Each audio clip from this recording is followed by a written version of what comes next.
Find your pasta, no clue, far from the land. Tottenham stranded in shadows, no man's land. Lost on the pitch, echoes in the night. Fans screaming loud, no end in sight.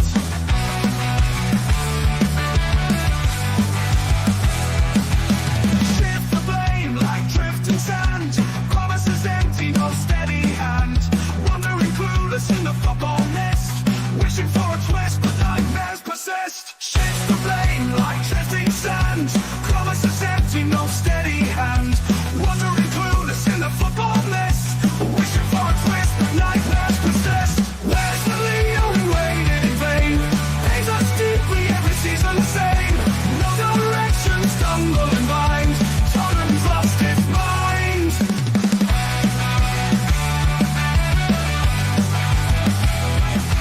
Speechless, impressed, they're at the ground. No solutions, nowhere to be found. Fans on the side, hearts turned to stone. Stadium echoes a lonesome drone. Whispers in the air, they speak of change. Up on the horizon feels so strange. Question lost in every wayward pass. And goes the future fading fast. Where's the Leo we waited in vain? Pains us deeply, every season same. No direction, stumble and blind. Tottenham's lost its mind.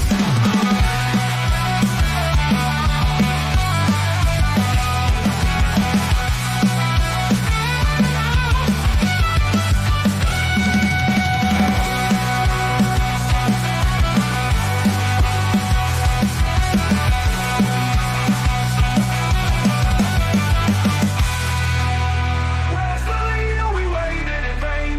Pains us deeply, every season same. No direction, stumbling blind. Tottenham's lost its mind.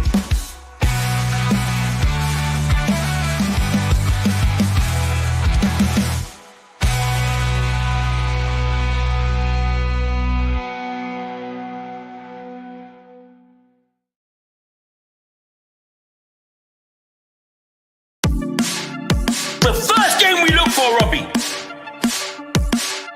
Tottenham away. When we got Tottenham away.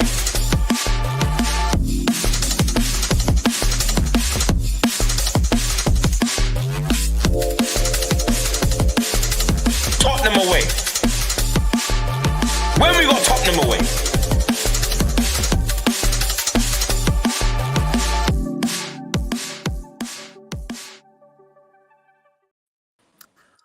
Good evening, everybody. Good morning, good afternoon, wherever you're watching from in the world. This is Tottenham Away, the best place to be in town. Post-match analysis, match day show.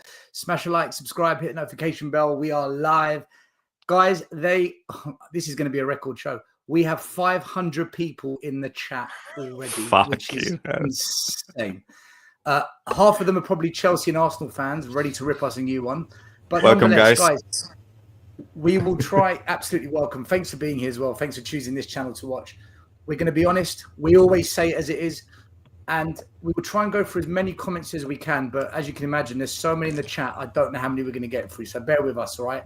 Please put your comments up. We will try and go through as many as we can. Be respectful in the chat or we will ban you, all right? Otherwise, have fun. Well, not have fun. We freaking lost to Bournemouth. But enjoy the show as much as you can, whatnot. Boys, I think tonight so much happened, especially after the game as well. We're going to go through. We've got some video footage as well to show at some point. But look, before we do anything, I'm going to say it now. I think if we lose to Chelsea and it's a bad loss, I think Ange is probably gone. The fans tonight turned. There's no doubt. A lot of fans tonight turned. And it wasn't the loss. It was the abysmal performance, the lack of fight, spirit, tactics, the whole thing. So, look, we'll get into it bit by bit. I'm going to go to Dietrich first because I know he has to go. Dietrich, have your say, then I'll go around. Everyone can have their say, and then we'll get into the game. We'll get into what happened after the game, and we'll talk about what's going on in the club as a whole, because for me, I think... Anyway, Dietrich, you go. No, don't worry. It's going to be quick because I have to go work out. But first of all, Good evening, everyone. Hope everyone's doing well. I just want to say, I told everyone. Even I remember me and Dan used to do shows together, and everyone used to curse us for saying Ange is not the right manager. He's technically naive. Adrian used to curse me every freaking stream, telling me I don't know what I'm talking about. Well, now you have it. You have the proof in the pudding. This guy's a clueless bastard. I want him out. I'm sick and tired of him. The players clearly don't give a shit. Archie, you have Jet Spence on the bench and you decide to play Archie Gray in right back, which makes again no sense. Udogi today, you can tell he's tired, and everyone told me Kulusevski was the best upcoming midfielder. Well, today he lost possession 30 times, and Solanke. Everyone told me he's the next Kane replacement. This guy is the human giraffe of Spurs. This guy is absolutely shit. And Johnson, Beetlejuice, everyone say give him respect. He went on a run like six, what was it, 7 games goal scoring streak. Where was he tonight? Where was he? And now we don't have Ben Davis. Now Ben Davis is injured. Enough said. And to be fair, I want to give props to Forster because I used to curse him every single stream, but the guy has been playing well. And we should have lost 4-0 today. Minimum. More. Even more. But like I said, this manager is clueless. And we need a goal. He removes Madison to put Bergvall. Enough said. Dietrich, there's so much to talk about. You've covered. Yeah, there's so much. There's a lot to go into. I just want to go around everyone. Take care, everyone. See you later. You're off. Okay. Take care. Oh, wait. Big up. Yeah, let's just go around. Everyone have a little say of whatever it is you want to get off your chest. And then we will get into the game properly. We'll get into the fans. We'll get into the ownership, the manager, everything. And we will show those videos of what's happened at the game tonight. Yeah, Mari, well, I mean, I don't know what time it is over there in Florida, or is it? In fact, what country are you in this Florida. time? Or is it in different? I'm back home. I'm back home. Back home, right. It's 6 o'clock here p.m. This season, the most embarrassed I've felt. I'm embarrassed to be a fan. I'm embarrassed to be a supporter of this club. Embarrassed. Tonight's performance was embarrassing. Absolutely embarrassing. I'm thinking we're Tottenham, then Bournemouth. I was saying this in the first half that I almost feel that we're being bullied. I've mentioned it a couple of times. I'm like, is there something wrong with our physios or whatsoever? Why do I feel that some games that even with some teams that are considered lesser, that we're getting punked, we're getting bullied? I'm like, that's a club problem, that's an Ange problem. And I'm watching this game. Second half, we're being spread wide open. I mean, I'm telling you, I mean, if you put Bournemouth in the Playboy Mansion, they could have hit. They should have scored 7 goals, 6 or 7 goals on us. It was there for the taking for them. That's how embarrassed I felt watching our club. As time after time after time, I mean, literally, Bournemouth should have scored more goals. This performance was absolutely disgusting. Absolutely disgusting. You're trying to tell me overall that they're a better team than us? Honestly. Well, Mari, currently, they're ahead of us in the table. But you know what the thing is? Mari, no, very quickly. Nottingham Forest, yeah? Yeah. Brighton, Fulham, and now, as of today, Bournemouth. All these 4 teams, all these giants of football are above us in the Premier League. Are we saying, Mari, that they have got better squads than Tottenham Hotspur? Is this the £1 billion stadium game-changing club? Those clubs have got better squads than us. Is that what you're saying? You saw what I posted. You go to the Tottenham Hotspur website. Their game promo picture. It's Forster, Johnson, Werner, and I forget who's the other person on the corner. And I'm like, wait, hold up. $1 billion stadium I never dreamed that would be our cover photo. I thought there would be some stars at least. Yeah, this was the cover photo, by the way. For anyone that doesn't know what Murray's talking about, this was the photo to promo the game tonight, right? As you can see, this is what our £1 billion stadium has given us. Werner, Forster, Davies, and Sarr. This was the cover photo for the match tonight. This is our cover photo. And I posted, I said, guys, I would never dreamed 5 years ago when we moved into that stadium that one day that will be our cover photo. Listen, Murray, let me move it on because I just want to give everyone a quick minute and then we'll debate. Otherwise, everyone's going to want a half an hour rant and then we're going to end up doing life coaching for Michael again and he's going to let it in. Yeah. You can see my description, right? You can see my description, therapy enthusiast. I'm waiting. we're here for you. Michael, we're here for you. We're here for you, all right? Dan, listen, you've been questioning the tactics. You've been questioning the manager. You've been questioning a lot. You must, look, not wanting it, but you must kind of feel like, guys, this is why I've been saying the things I've been saying. You know, tonight was a clear display of what you, others, this channel, Savage channel, what we have been saying for a long time now about Ange, the club, and the transfers. So where are you at with it, Dan, after that display? Right now, I'm just typing and ripping into We Are Tottenham TV. I think I'm going to get banned in a minute. Don't get banned. Don't get banned. Don't get banned. With that, it's a phrase I don't like using, yeah? But we told you so. Simple as that, basically. Same Spurs, different day, different week, different month, different season, different manager. We told you so. And it's not that I'm getting any pleasure out of saying that. It's more the fact of how, like I just said on Sav's show with you on there, Stel, we want to be wrong. We wanted to be wrong. But it's been obvious. For 13 months, I've been saying this. His tactics ain't working in the Premiership. Not over 38 games.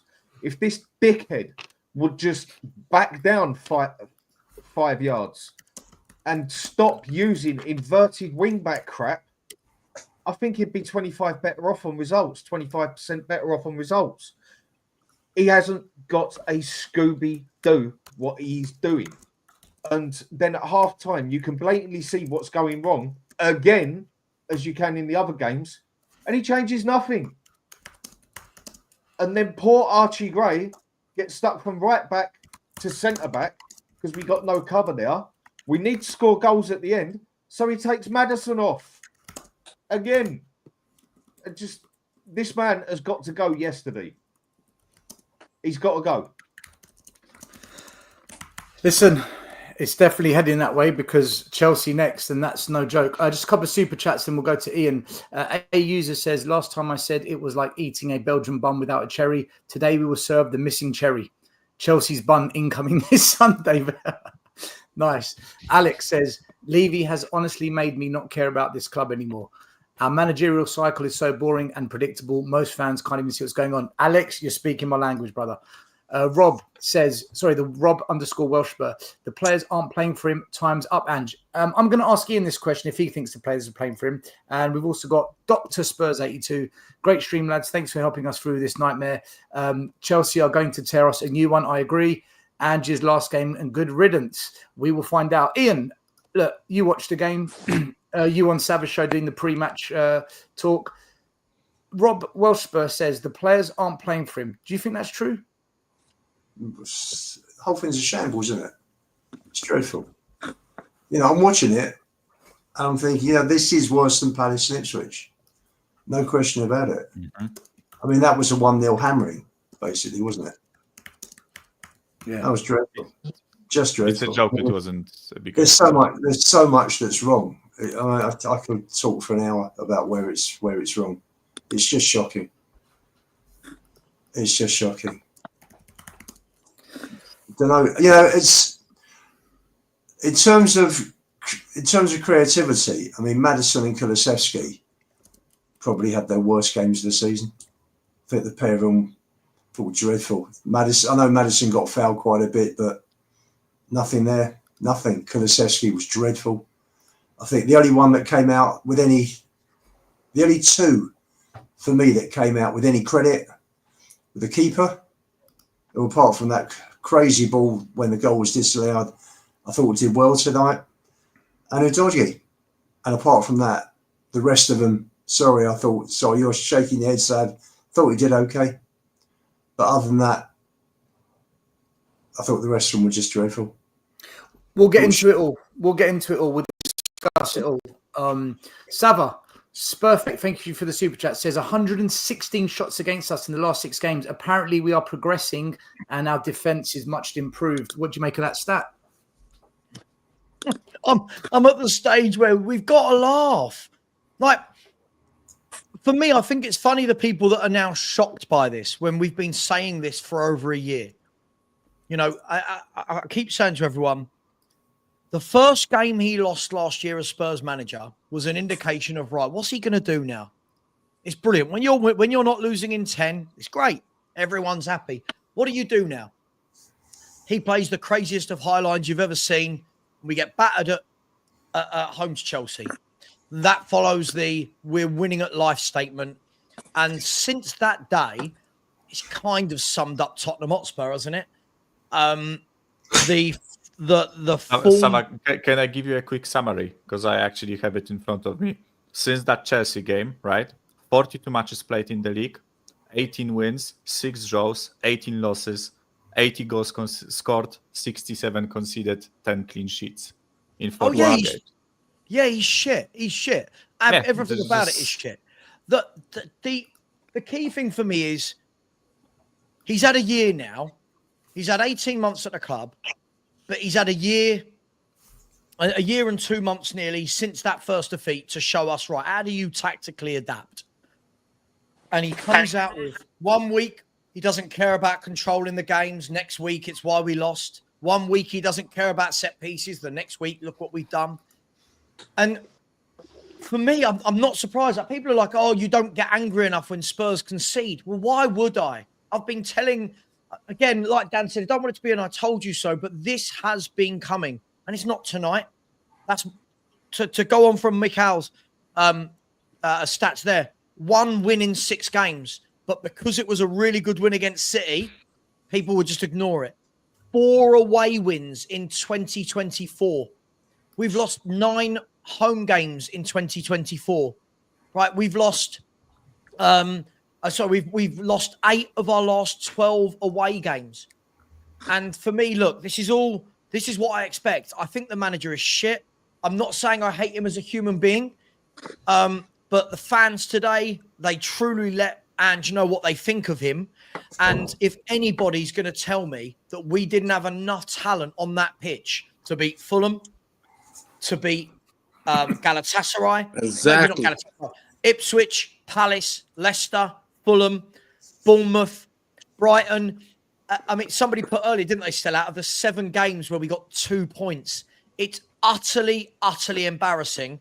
And I think this man has made us a worse football club than when he took over. Let that sink in. Yeah. Let that sink in. From when he took over and everyone was going, oh, we're 8th. We're a shambles. Well, yeah, it was a false 8th because we had Stellini and Mason for the end of the season. But what he's picked up, nothing has improved. And the last stat, I'll shut up, Stel. The last stat is this. Only 5 teams in the Premier League have lost more games than us, right? Only 5. And of that 5, you've got the bottom 3, right? Leicester City, who have just sacked their manager because they had that many losses, and West Ham, who will be sacking their manager very, very shortly. This manager is losing games at the same rate as managers that are getting sacked. Rant over. Sorry, I'm going to eat my biscuits. That is damning. And anyone who doesn't watch this channel... Eat your dammy, John. You tuck away. Anyone who doesn't watch this channel or Sava's channel or Dan's channel, we have been saying this for months and months and months. Please smash a like, subscribe to this channel, hit the notification bell. I've just put a link to Sava's channel, Football Heritage TV, and to Dan's Hotspur Hood channel in the chat. Make sure you follow those guys. Get them to the next 1,000 that they're trying to chase ASAP. Because these channels really quickly are pretty honest. Pretty real. I've got to really quickly. I'm sorry. Look, Paul in the chat has said, Paul Russell said, Sava, we don't. Those clubs bought proven Premier League players. What? Bournemouth, Fulham, What, we've got a worse team than Bournemouth, Oh, Fulham, kurwa. Ipswich, Palace, Leicester. Nottingham Forest. Nottingham Forest. Nottingham for have a day off. No. Apparently, Sorry. we signed one of Nottingham Forest's best players, Johnson, and they're above us. I mean, And they it's just bonkers. beat us. Solanke. Yeah. No, and I'm glad you said that, Saba, Yeah, because someone Solanke in as the well. chat, Solanke because from I'm on my Bournemouth. cell phone, in the chat was saying, "Oh, this is why we lose games because of your sense." Wait, hold on. So those 4 teams in the beginning of this season, right? No one will say they were better than us, and now that I'm saying that we should be doing better because it's on Ange. Now you want to say, "Oh, those teams are better."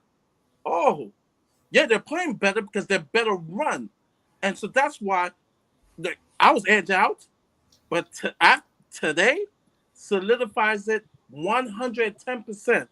I'm Ange out.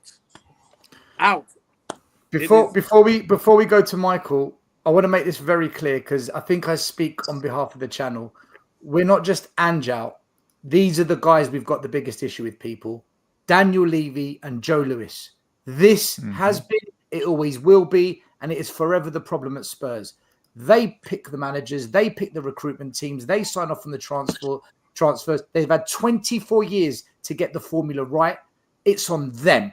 But anyone else, we just don't feel Ange is the right guy, regardless. That's what we think as a channel. So we're not just Ange out, Ange out. If you look at the title of this show, it's Levy, Lange, and Ange out. That's where we're at. We've been like that for quite a long time, Levy and ENIC. If you haven't watched us, then now you know. Michael, last show, I asked you the question, are you coming off the fence now? Because 1 week you're in, out, and then you kind of began to come off it.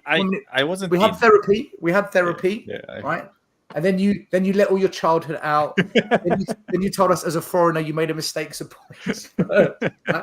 Look, jokes aside, right? Just jokes aside, because I don't want us to spend the whole show angry, depressed, and whatnot. We've got to have a bit of a fun, otherwise we're going to end up just not wanting to do it anymore. But Michael, that was awful tonight, wasn't it? I mean, that was literally one of the worst, and we've said that a few times, but that really was just like Ian said, that was a 1-0 battering. Yeah. You know, I if considering you brought up the therapy last week, right? I said during that like whole monologue I had, right? I think the indicator for me when the team is done, right, where you have to change something drastic, is where fans just lose interest. Like, you know, you are so like effed off with the club that you just, you know, you find better things to do. You don't really find like any, and I'm using the word enjoyment, but I don't mean it as in like enjoyable style of football. Just like, you know, I really like watching football, right? And not only Spurs, I watch a lot of football, right? But our matches, they don't bring me any enjoyment out of watching that sport, right? And today, like 55th minute, my girlfriend was sitting next to me, right? And I told her, you know, I don't think I give a fuck, right? I don't know. I will just go take a shower and eat something, right? And she was like, yeah, you know, I don't blame you necessarily, right? And then I think right after that we conceded the second goal. Like Forster was playing out of the back and you know they disallowed the goal. So I just, you know, punched through it, watched the game as a whole, and honestly I regret. Like, I'm gonna be honest, I regret spending that time watching this game today. It's really painful to say it, right? But I will repeat what I said last time. Yeah, if it's gotten to that stage, then something drastic needs to happen, and preferably it should be the ownership, but it won't, at least not at that point. So I just hope it's the manager, because that's the thing that should change, right? That, like, today and all the other results are on him, right? And as I read the stats when Sava was speaking, right? Fucking 18 defeats in 42, guys. 18 defeats. It's ridiculous. It's getting ridiculous, right? As Sava mentioned, there are managers who are getting sacked for these type of performances at the clubs that are at the bottom of the league, right? How many losses are we on? 7? Is it 6 or 7? 7 7 now. right? 7. seven losses in 14. We lost 6. Oh, 6. Yeah, six in the two league, draws. right? Two draws. Yeah, six in the league, right? What we But said, you know the gonna be draws. Yeah, the draws didn't feel like wins. So yeah, it's like when you lose or drop points in over 50% of matches, how can a manager keep his job? It's as simple as that. I think if we lose on Sunday and it's a really bad And we will performance, lose. I think We will lose. it's going to go toxic again. Super chat here from Ian. What does Levy do now? If he sticks with Ange, he gets us relegated with this form, sacks him, and he looks more incompetent than ever. Great point. I hate Marmite. Must start protesting again. Not had one in ages. Listen, we've got conversations happening in the background. I'll let you know what's going to happen with that. Guys, before we get into the starting lineup, the match itself, and the individual players, I've got to play these videos that are blowing up on the internet and have gone viral. Where are we at with this, right? So I'm going to play a video of a fan who recorded fans turning on Ange. Ange came over. Listen, excuse me for any of the bad language you hear. It's the fans in the terraces, not me. And then I'll send a zoomed-in version as well. I'll play a zoomed-in version as well. These are the two videos that are circulating.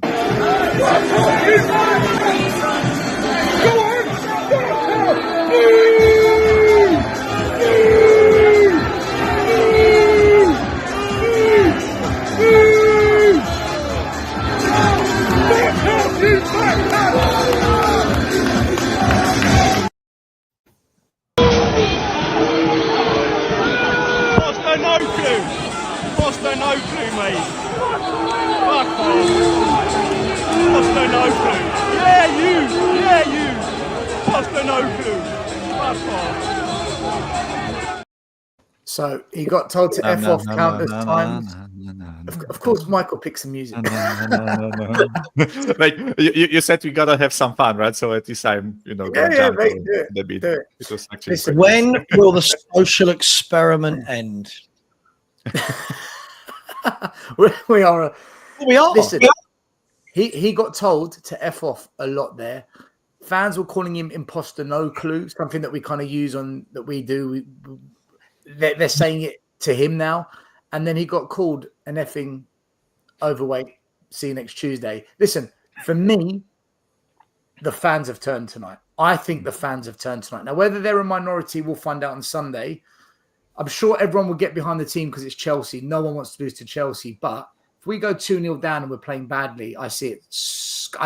Listen, I've been here before with Spurs, man. I think it's going to go toxic.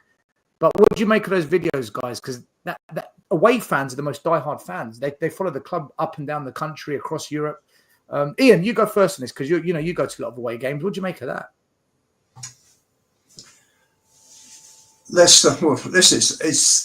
It's not rocket science.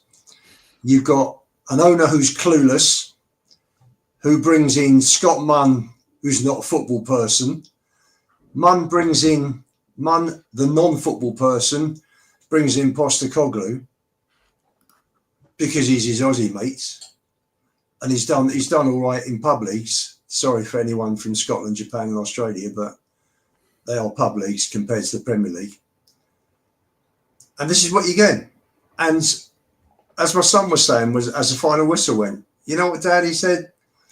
These players are not as good as people think they are. They're really not. Because when you look at the performances, let's take Ange out of the equation. Players go out there and they're drilled, they're trained to play a certain way. And there was no passion. It was gutless. It was pathetic out there tonight. I'm sorry, that is not the effort. I expect double the effort that was out there and triple. That was pathetic. The players are not good enough. They're not good enough. Sab, they are not as good as we think they are. The manager's Sam, they're not.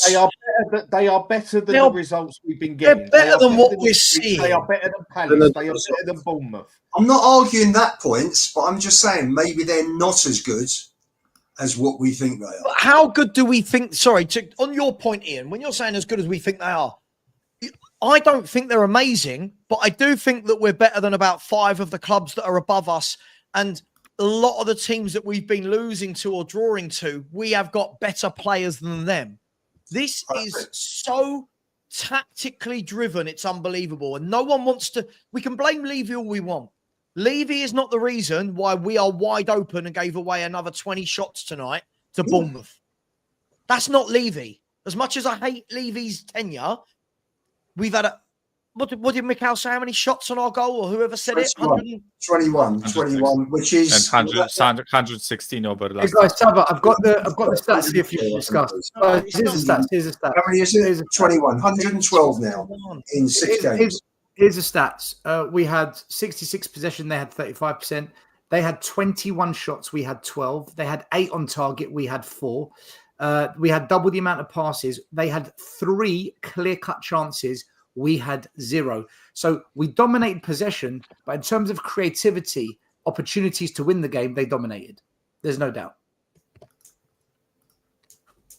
It's a shambles. The whole thing from top to bottom is a shambles. I'm sorry, whatever you play, I want Ange out. Ian, do you agree with Sava? I want Levy out. I want Levy out. Ian, do you agree with Sava? And I want Ange out. But those players today, I'm sorry, were not good enough. Yeah, regardless of tactics, you go out there and you play with professional pride, and most of them had no professional pride. I'm sorry. It's the same, but Ian, it's the same thing that's letting us down every game. Whether we want to talk about the players being good enough or not, it's the same open tactics, game after game after game. The players' heads have gone. Would you want to play this? Same players played against Man City, Ian. Exactly. Same players played against Man City, played against Villa, played against Man United. Tavernier should have had a hat trick. That's absolutely disgusting. That Tavernier, I'm not saying he's a totally rubbish player, but Tavernier should have had a hat trick, and others should have scored for Bournemouth. That performance was so disgusting. Yes, it's the players, but that's on Ange. That's tactics. The last 3 games, how many shots total? Between 116 in last 116 in 6 games. Laurie. And I hear people on other channel, I won't say a name, but on the terrace, you can't blame it on the coach. It's the play.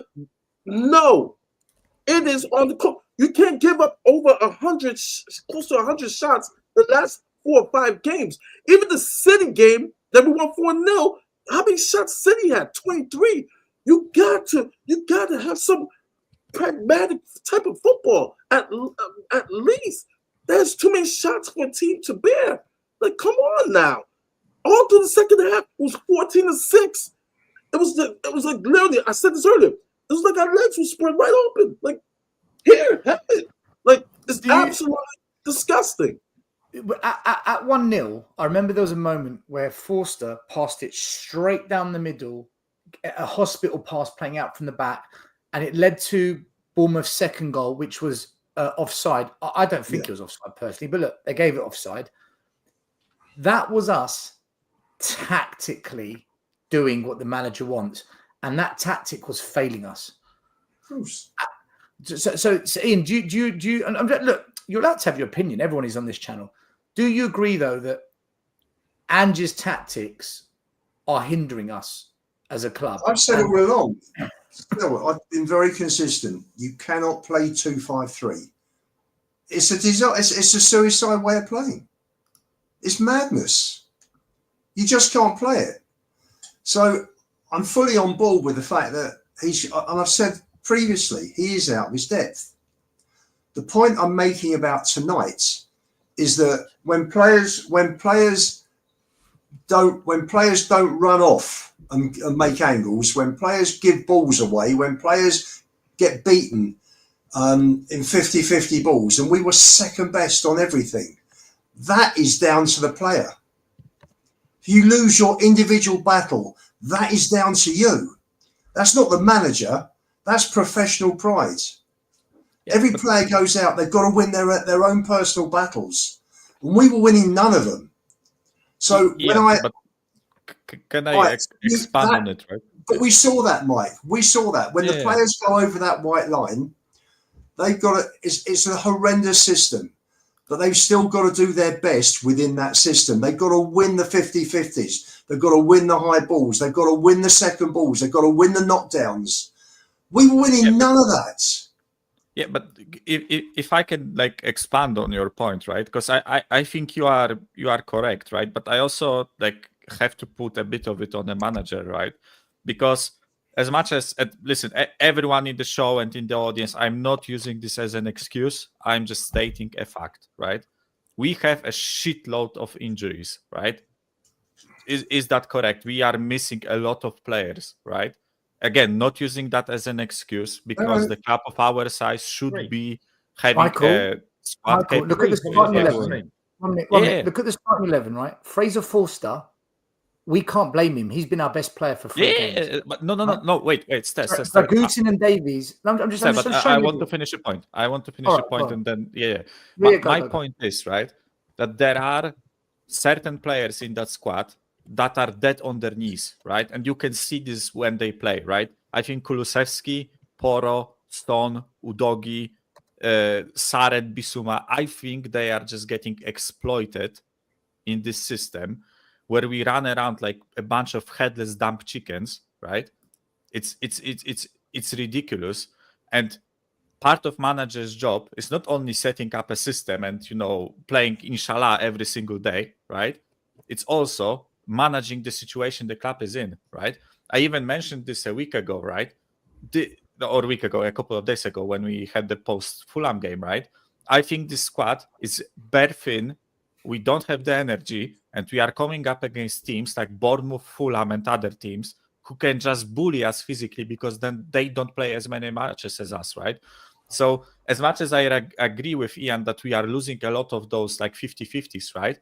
I think we could set up in a system where we don't have to fight as much for the ball, where we can be a bit more compact, play on a counter, waste less energy than we are doing this right now, right? So this is why I said I want to expand on the point, right? Because I think it's also on the manager, right? Because we are playing this like gung-ho 50-50 football, and our players are dead on the like. I'm watching Udogi, right? And I know we will probably like have our different opinions on Udogi, right? But I honestly feel bad for him. I feel bad for the guy. I feel bad for Kulusevski that he has to play as much as he does, right? And listen, someone will say, "Oh, they are getting like 100K a week, whatever," right? But they are humans. Their bodies just don't keep up with it, right? So that's the point I wanted to make, right? So, Mike, so can I just touch on that just for a second?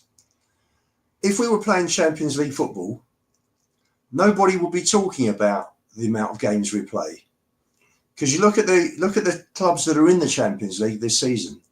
Their players are playing Saturday, Wednesday, Saturday, Tuesday. They're all playing. The problem we've got, you talk about the tiredness, is the training is probably too intense. The way we play is mad. It's just absolutely crackers. Yeah, but this is exactly what I mean, right? My point, it's not like about the amount of games, but the amount of games we play at such a high intensity. That's what I mean, right? Because like look at Liverpool, they play just as many games as we do, and they don't have a wide squad, right? If there are any Liverpool fans in the chat, right? I believe that they have like 4 center backs, including Kwanzaa, right? They have like Bradley, who is an academy kid. They have Tsimikas, who is injured, right? Their squad isn't as wide as like, let's say, Arsenal's, right? Arsenal have quite good depth, right?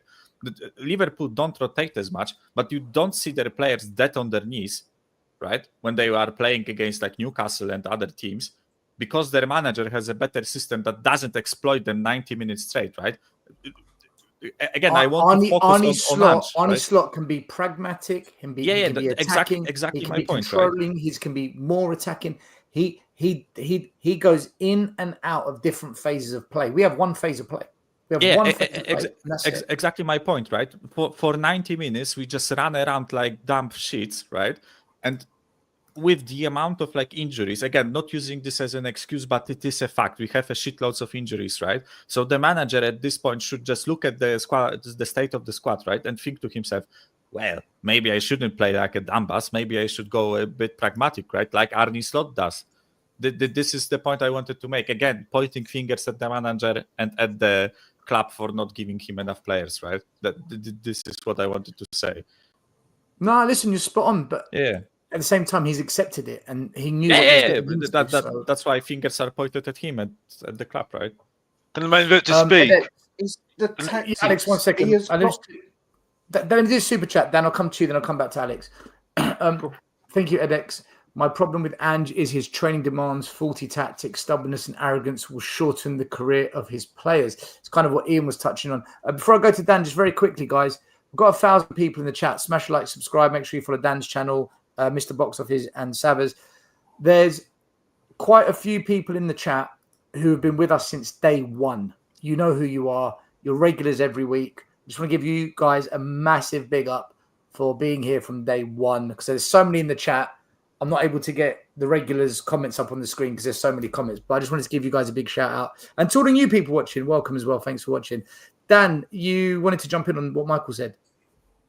Yeah, I just totally agree with everything he said. And the other thing it's down to is what the other fella just said of what I was going to say. The tactics, the training, everything, where he just wants to pump it all one way. Me and Tommy were saying this after 2 months of him starting. The players are going to lose their hamstrings playing like this, especially VDV. And it's all happening. Literally everything that we have all predicted, that Alex has been saying for 15 months, what I've been saying for 13 months, what you lot have been saying for the same Saba, it's all true. It's all happening. And we're just the toxic negative ones. Apparently, Ben Davies has done his hamstring. Yeah, looked like it. Why don't that surprise me? Yeah, Which means we're going to have Dragusin and Archie Gray as centre back. Can the main event just speak?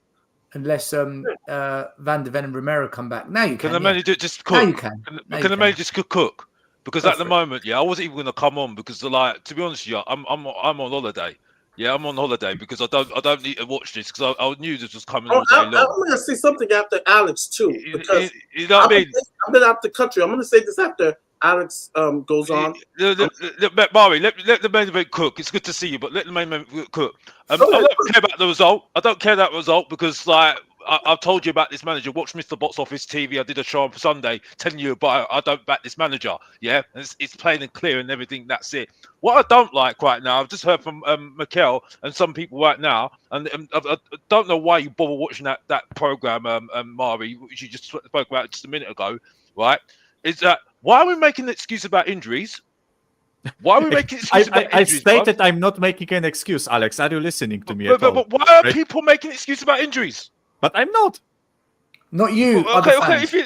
But he mentioned my name. He mentioned my name, right? But so why are people making excuses about injuries when people were saying at the beginning of the season, they told us, they told Dan, they told Sava, they told Stelios, they told people, they told Mr. Box Office, right? We've got a good squad. So this is on the manager. I'm sorry, I'm done with this. Why are people making excuses for this manager? I'm sorry, I'm done with this. Yeah, I'm fed up with these people making excuses for this manager and this Johan Lang, who for me now, forget him. I'm sorry, but why are we making excuses? I'm fed up with excuses for this manager. He put it on himself when he didn't put proper players. That's on him. I'm sorry. Why are we doing this for? This was all coming. We all said, why are we getting backups in? Why are we getting Timo Werner in? I got the excuses saying, he's playing okay. Right, okay, because he's playing so rubbish. He was playing rubbish before. Davis getting injuries. We knew it was coming. Yeah, we knew we were short in defence. We knew we were short in goalkeeper. We knew we were short in midfield. We knew the strike force was bang average. So where's these excuses for coming from, bro? Where's these excuses? I'm fed up with people talking about excuses for this bloody manager and this club. And you wonder why we don't win nothing. That's what I need to say, and that's it. I'm done. I've had enough of this crap, bruv. I've had enough. Have a good day, guys, yeah? If you don't know, get to know. Mr. Box Office is raging, bruv. I'm fucking out there. I just want, and then I wanted to say this because you guys mentioned Ben Davies. Cheers for that, Alex. Appreciate it. Baked potato, mate. See you later. Ben Davies. Yeah, no, I've been Came in, dumped his shit on us and left. Cheers, mate. Yeah. Well, go on, Maury. Sorry. I've been country for the last 2 weeks and stuff like that, and like I said, I get it. It's not the best of Ramiro's season, but as I looked at these last couple of games, right, and it's like, well, you know, Davies and Tregus is doing well. They're part of a unit that has given up over 100 shots in the last 5 games. Hey, you could have your faults with Romero, BDB, but mostly Romero. But last time I checked, they're not giving up as many shots like that. I mean, I'm maybe I'm wrong, but it's like I almost want to say from out of the country, beware, just beware. I mean, it's not all rosy having Davies and Dragusa starting over. Our best center back pair still is Romero and BDB in my book. I'm gonna say it. I'm gonna say it again. Like I said, Romero has not been his best this season. But when it comes to for our best, like we're not giving up 20 shots like that against Maury, do you blame the defense for that or the midfield? Because I thought our midfield were just poor. And the defense, the reason they were giving up that many shots is because they were pushed too high up and they can't play high up. They can't do it. No, I said this. You know this. Is it tactics or is it Romero missing? I think it's probably the number one harshest, the most harshest person on this midfield. And remember, I was the hardest on Kulu, right? People like Marvy, and I'm gonna say this. This is the same that we say in Brooklyn, New York. Front runners, right? Front runners. And Kulu, yes, has been one of our best, probably our player of the year on our team. But some of the stuff I've been hearing about Kulu in regards to best midfielder / forward in Europe, it got outrageous. The man turned over the ball the most. Yeah, he's created the most, and he's also turned over the most. Our midfield from Basuma, I've been hard. Dan could tell you, I've been hard on Basuma. Sar, he loses the ball too much for me. I've been saying this. Our midfield needed help. I was the one saying we needed Kone. People harped on it. I would say we need Locatelli. No, Mari, no, we don't need Locatelli. Use them today.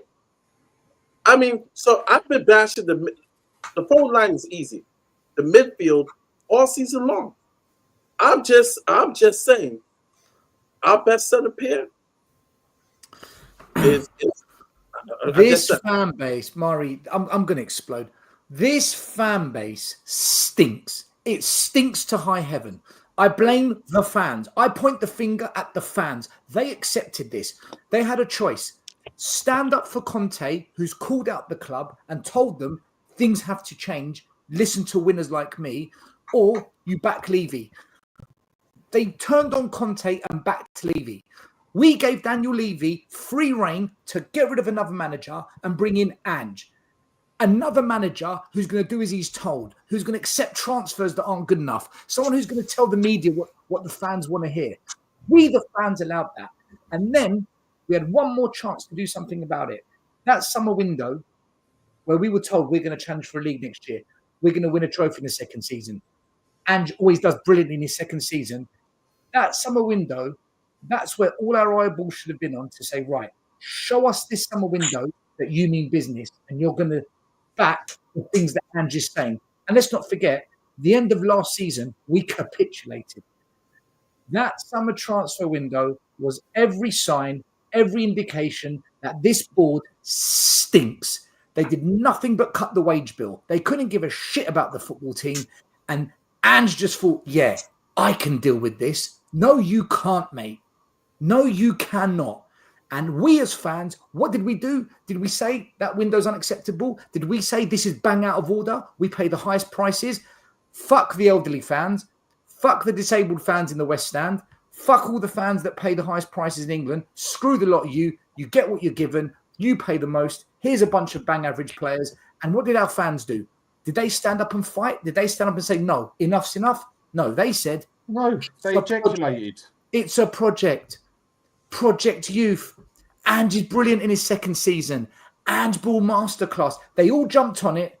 Like Dan said, they all ejaculated. And you all defended this nonsense. It's the repetitive crap that happens every single season. We as a fan base should have gone after Levy, should have gone after ENIC. But no, we allowed them to do this. So now, I don't want to hear tears from any Spurs fan who defended it. People who defended Ange, people who defended the summer transfer window, people that have said we're progressing, people that have been banging these stupid stats trying to defend every time we lose, and people that protect Levy. You are the problem, and you will always be the problem because it's so obvious what the problem is at this club. If you're not prepared to stand up and demand change at the top, nothing changes. And Ange is a facilitator of this shit, which is why he's got to go. And that's the facts. And I've been saying this for 2 years, 3 years. I've lost count how long I've been saying this. Sorry, I had to get off my chest because I'm sick of fans getting away with it. None of the Ange... Where's all the Ange apologists tonight? You were here when we beat Man United. You were here when we beat Man City. Where are you now? Where's Arian? Where is Arian? Talk to Arian. Arian. Where are you? Yeah. What now? Ange is Levy's little bitch. Through and through.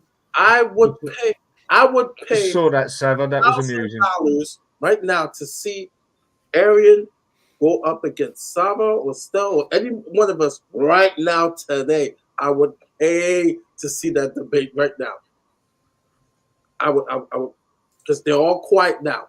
Some of them have turned. Some of them have turned on X. Some of them have turned. Some of them have gone quiet.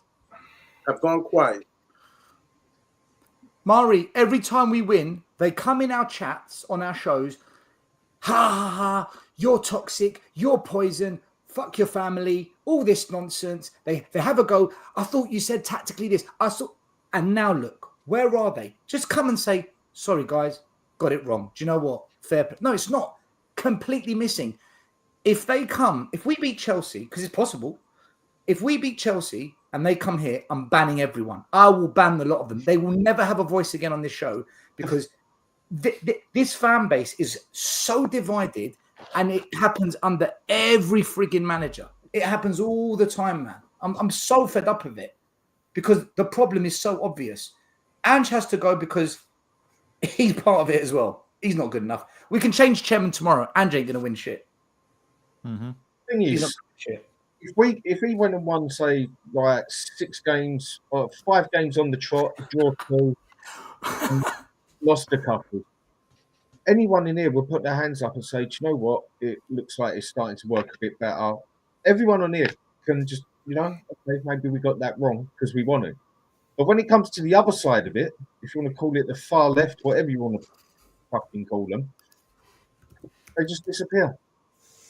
What worries me more? Like ghosts. It's like the WhatsApp show that I go on with Haz, and you're on there, Ian. All of a sudden, how many people have actually jumped off the WhatsApp channel? Like all of a sudden, come off of it because they don't want to hear a few home truths. Yeah. I mean, God help us Sunday. So you've got Davis is out. Dorrington, I think, is injured. Phillips obviously is on loan. You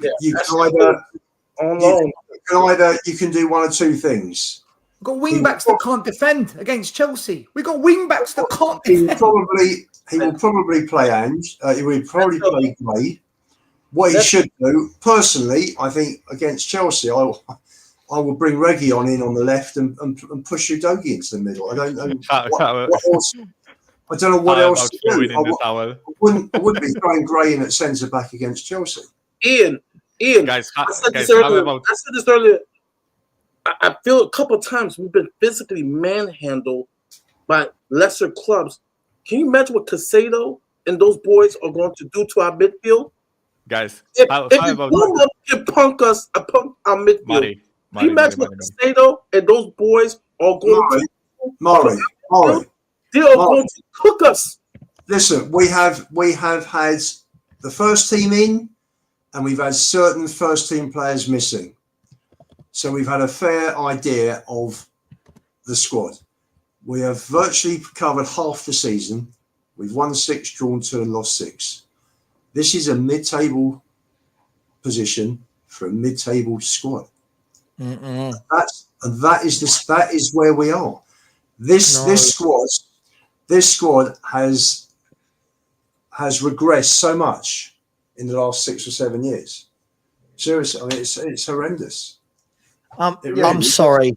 I'm sorry. Sorry. By the way, sorry, Sav. This is not a 4th or 5th team with another manager. I'm sorry, the players are not. I don't think the players are good enough. This is the best set of players we've had since since Poch. Since Poch. I'm sorry again. Yeah, I'll it's the worst set up front. I'll point your attention, Ian, to Fulham, Forest, Bournemouth. Sorry, the dog's gone mags. The wife's just come in. Brentford, all of these teams, Brighton and Hove Albion, right? I'm sorry, if all of those teams can be between 5th and 9th, how on earth can we sit there and say that our squad is worse than all of those squads you've just mentioned? This squad is never a 10th placed squad. I'm sorry, not in a million years. This is the problem. And again, probably the worst channel to do it on. Sorry, Stel, but this is the problem with the whole Levy out thing.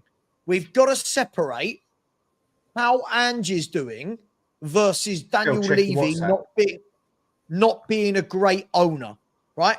This squad, I'm sorry, if in the summer I had said to any Spurs fan, would you take Fulham's squad, Nottingham Forest squad, who else was up there? Sorry, Fulham, Brighton, Nottingham Forest, and Bournemouth. Would you take their squad over ours? No one would have said yes. You'd all say, I'll take a couple, I'll take Semenyo, I'll take Mitoma, and but no one would take those squads over ours. And now all of a sudden we're being revisionist, if that's the word, and we're saying, oh, it's a mid-table squad. It's not a mid-table squad. It's a squad with god-awful tactics. If Bournemouth, with that squad, their midfield is Tyler Adams and Christie, right? Tyler Adams and Christie. Their defence today is what? A 19-year-old and Zabanyi, right? Adam Smith is their right back. Kepa, who everyone laughed at Chelsea, right? No one is going to tell me that this squad should not be above all those teams. I love you, Ian. I really do. But this is never a 10th place squad in a million years. Never. Sava, you're spot on. Another manager does better with these players. You're spot on. But you're right. Levy out and Ange out are two separate things. But for me, Levy had a chance to back a manager that had a good squad, Poch. He had a chance to back a manager that's a proven winner. 2 of those, he didn't. He wanted this Scott Munn project, and Levy wanted this project Ange. That's why at the end of the day, I point the finger at him above everyone else. Absolutely. The reason I 100%, but the reason I want Ange out is because tactically he stinks. And still, how much of what out of 100, how much do you think I agree with what you've just said, Stel? Yeah, probably all of it. All right. All of it. I agree with all of it. The thing is, they're not mutually exclusive. Me saying, oh, Ange out, doesn't mean that I go, well, actually, Daniel Levy's not at fault for anything. All I'm saying is, has Levy backed any manager for us to sit here and go, you know what? We can challenge for a title? No. Has Ange got enough in that squad? When you look at Basuma, Bentancur, Madison, Kulu, Solanke, Son, blah, blah, blah, blah, blah, blah, Van der Ven, Romero, Porro, Adogi. Has he got enough there that we shouldn't be 10th in a table and losing 18 games in a year? Well, yes, because Bournemouth have got more points than us in a calendar year. Bournemouth. And as I said, none of you are taking any of Bournemouth's back 4, probably other than Kirkes. No one's going to take their 2 midfielders. Right? Let's be brutally honest. We went to Bournemouth, stole their top striker, and they still doing better than us. Right? For me, make this team hard to beat. Yeah? Bring in the number 6. Make this team hard to beat. Don't invert the fullbacks. And for me, you've got a decent team. Now, is it going to win things? No. But it's not, sorry, it's just not the 10th Are we best going squad to in lose the to league. Palace, Ipswich, and Bournemouth? No. We Yeah, won't. One thing- exactly, still. Maybe, listen, mate, when people say to me, oh, we've always lost games like this. Yeah, every now and then still. But I can't remember a time where we've gone Bournemouth, Palace, and Ipswich all in the space of what, 4 weeks? 5 weeks? Like, Look, that's mental. this manager is going to be gone by Tim Sherwood. January at the latest. I'm thinking, with the it message wasn't I like just sent on here. One at a the time, one at a video, time. Go on, Dan. Finish what you're saying, then let Murray speak. With a Go on. message like I just sent you, Stel, with a video and that, all the fans have gone a bit crazy on there, and there's all you can hear is we want Levy out, and we all know what happens as soon as that starts. Whether he beats Chelsea or not, yeah, he'll sack the he's manager. gone, mate. But then Dan, this is where now I'm going to turn the screw on all the fan channels. Yeah, This is where I'm going to turn the screw and say, hold on. You said no more changing managers. You said give Ange time. You said back the project. So if Levy doesn't do that, where does that leave you? Because that's what you did not want, for the manager to go. So if the manager goes because the chairman sacks him, this fan base has got nowhere to hide other than it has to be Levy out. It has to be. I agree. We can't do it again, because we know in 18 months' time, look, whoever comes in is going to inherit a group of players that might not suit his system, might not suit his tactics, might not suit his way. He might think, why is Johnson here?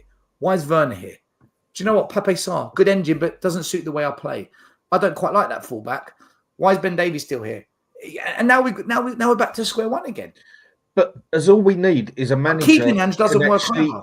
Keeping Ange doesn't work but either. as all we need, I say as all very lightly at the moment, is a manager who can adapt. A manager, okay, he might not look at them as the sort of players he needs, and he wants different ones, but we just need a manager with half a fucking football brain who can play with the cards he's got. Potter would be able to do it, in my opinion. Can I just Ipswich manager? Yeah. No, you're right. Saint Ungultat, you are the problem. You are 100% the problem. You don't seem to understand that Levy owns the club. He's going nowhere. You don't seem to understand. You do nothing about it. You take zero action. You facilitate the problem. You can't tell me who the owners are. They're going nowhere when you've tried to do nothing about it. This is the problem at Spurs. This is why fans need to take some account, because we moan about everything, but we accept it. Guys, I've stopped going to games. I don't go to games anymore because I've had enough. I'm doing something about it. I protested for 5 years. I've done my bit. Do you know Brian Daigle and I? Check this out. Brian Daigle and I. Do you know how many messages we've had? You must start up the protests. Get the banners out. You've got to do this. And Brian and I, we've had chats about this. And why? Why should we? We put it on a plate for everyone. Those protesters have been doing it for 10 years, long before Brian got there, before I got there, and Ian got there, and whoever else. We put it on a plate for everyone to do something. They rejected it. And now they want us to start it up again. You do it. You go and organise it. You set it up, and we will come. That's where we're at. Someone needs to lead it. And I hope our boy Martin from the Trust, I hope he finds a way to do something. I hope so. But I do. With it now still, though, I think now you've got, as long as this goes totally right, I say when this goes totally wrong, when the manager's sacked and everything and that, yeah, I think this is one of the best chances ever to actually get a few people listening. I mean, it's slowly going up. Well, you and Sava got a massive channel. No, my one ain't big, but I can get word across on there. Other people have got channels that will say it as well. I think you can get it out to more people than you might actually think. Social media is the most powerful thing out there. For sure. Sorry, Amin. There's something in place at the moment. There's something we're working on. So say this because you don't know, you don't have any information to go off. So you're just speculating. Don't underestimate what we're up to. Believe you me, because someone somewhere's got to do something about this. Someone has to. And, anyway, I'm not going to say anymore because I'm going to end up saying things I shouldn't. But Yeah, Mari, you wanted to say something, didn't you? Sorry, you wanted to speak after Dan. No, it was forgot. I actually forgot what I was going to say. Yeah. But Was no, it about Archie Gray? We can do at least 3 hours on that. No. no, it's not about Archie Gray. But I felt sorry for Archie Gray today, to be honest. Yeah, that's what I'm saying. I actually do feel sorry for him because I think I said this actually on Salva's show maybe 2 months ago. Like, do we know Ange is a great manager with young talent to cultivate that? For Gray and Bergvall, the best thing that should have happened for them was to go out on loan and learn from a manager that can cultivate, whatever potential that they may have.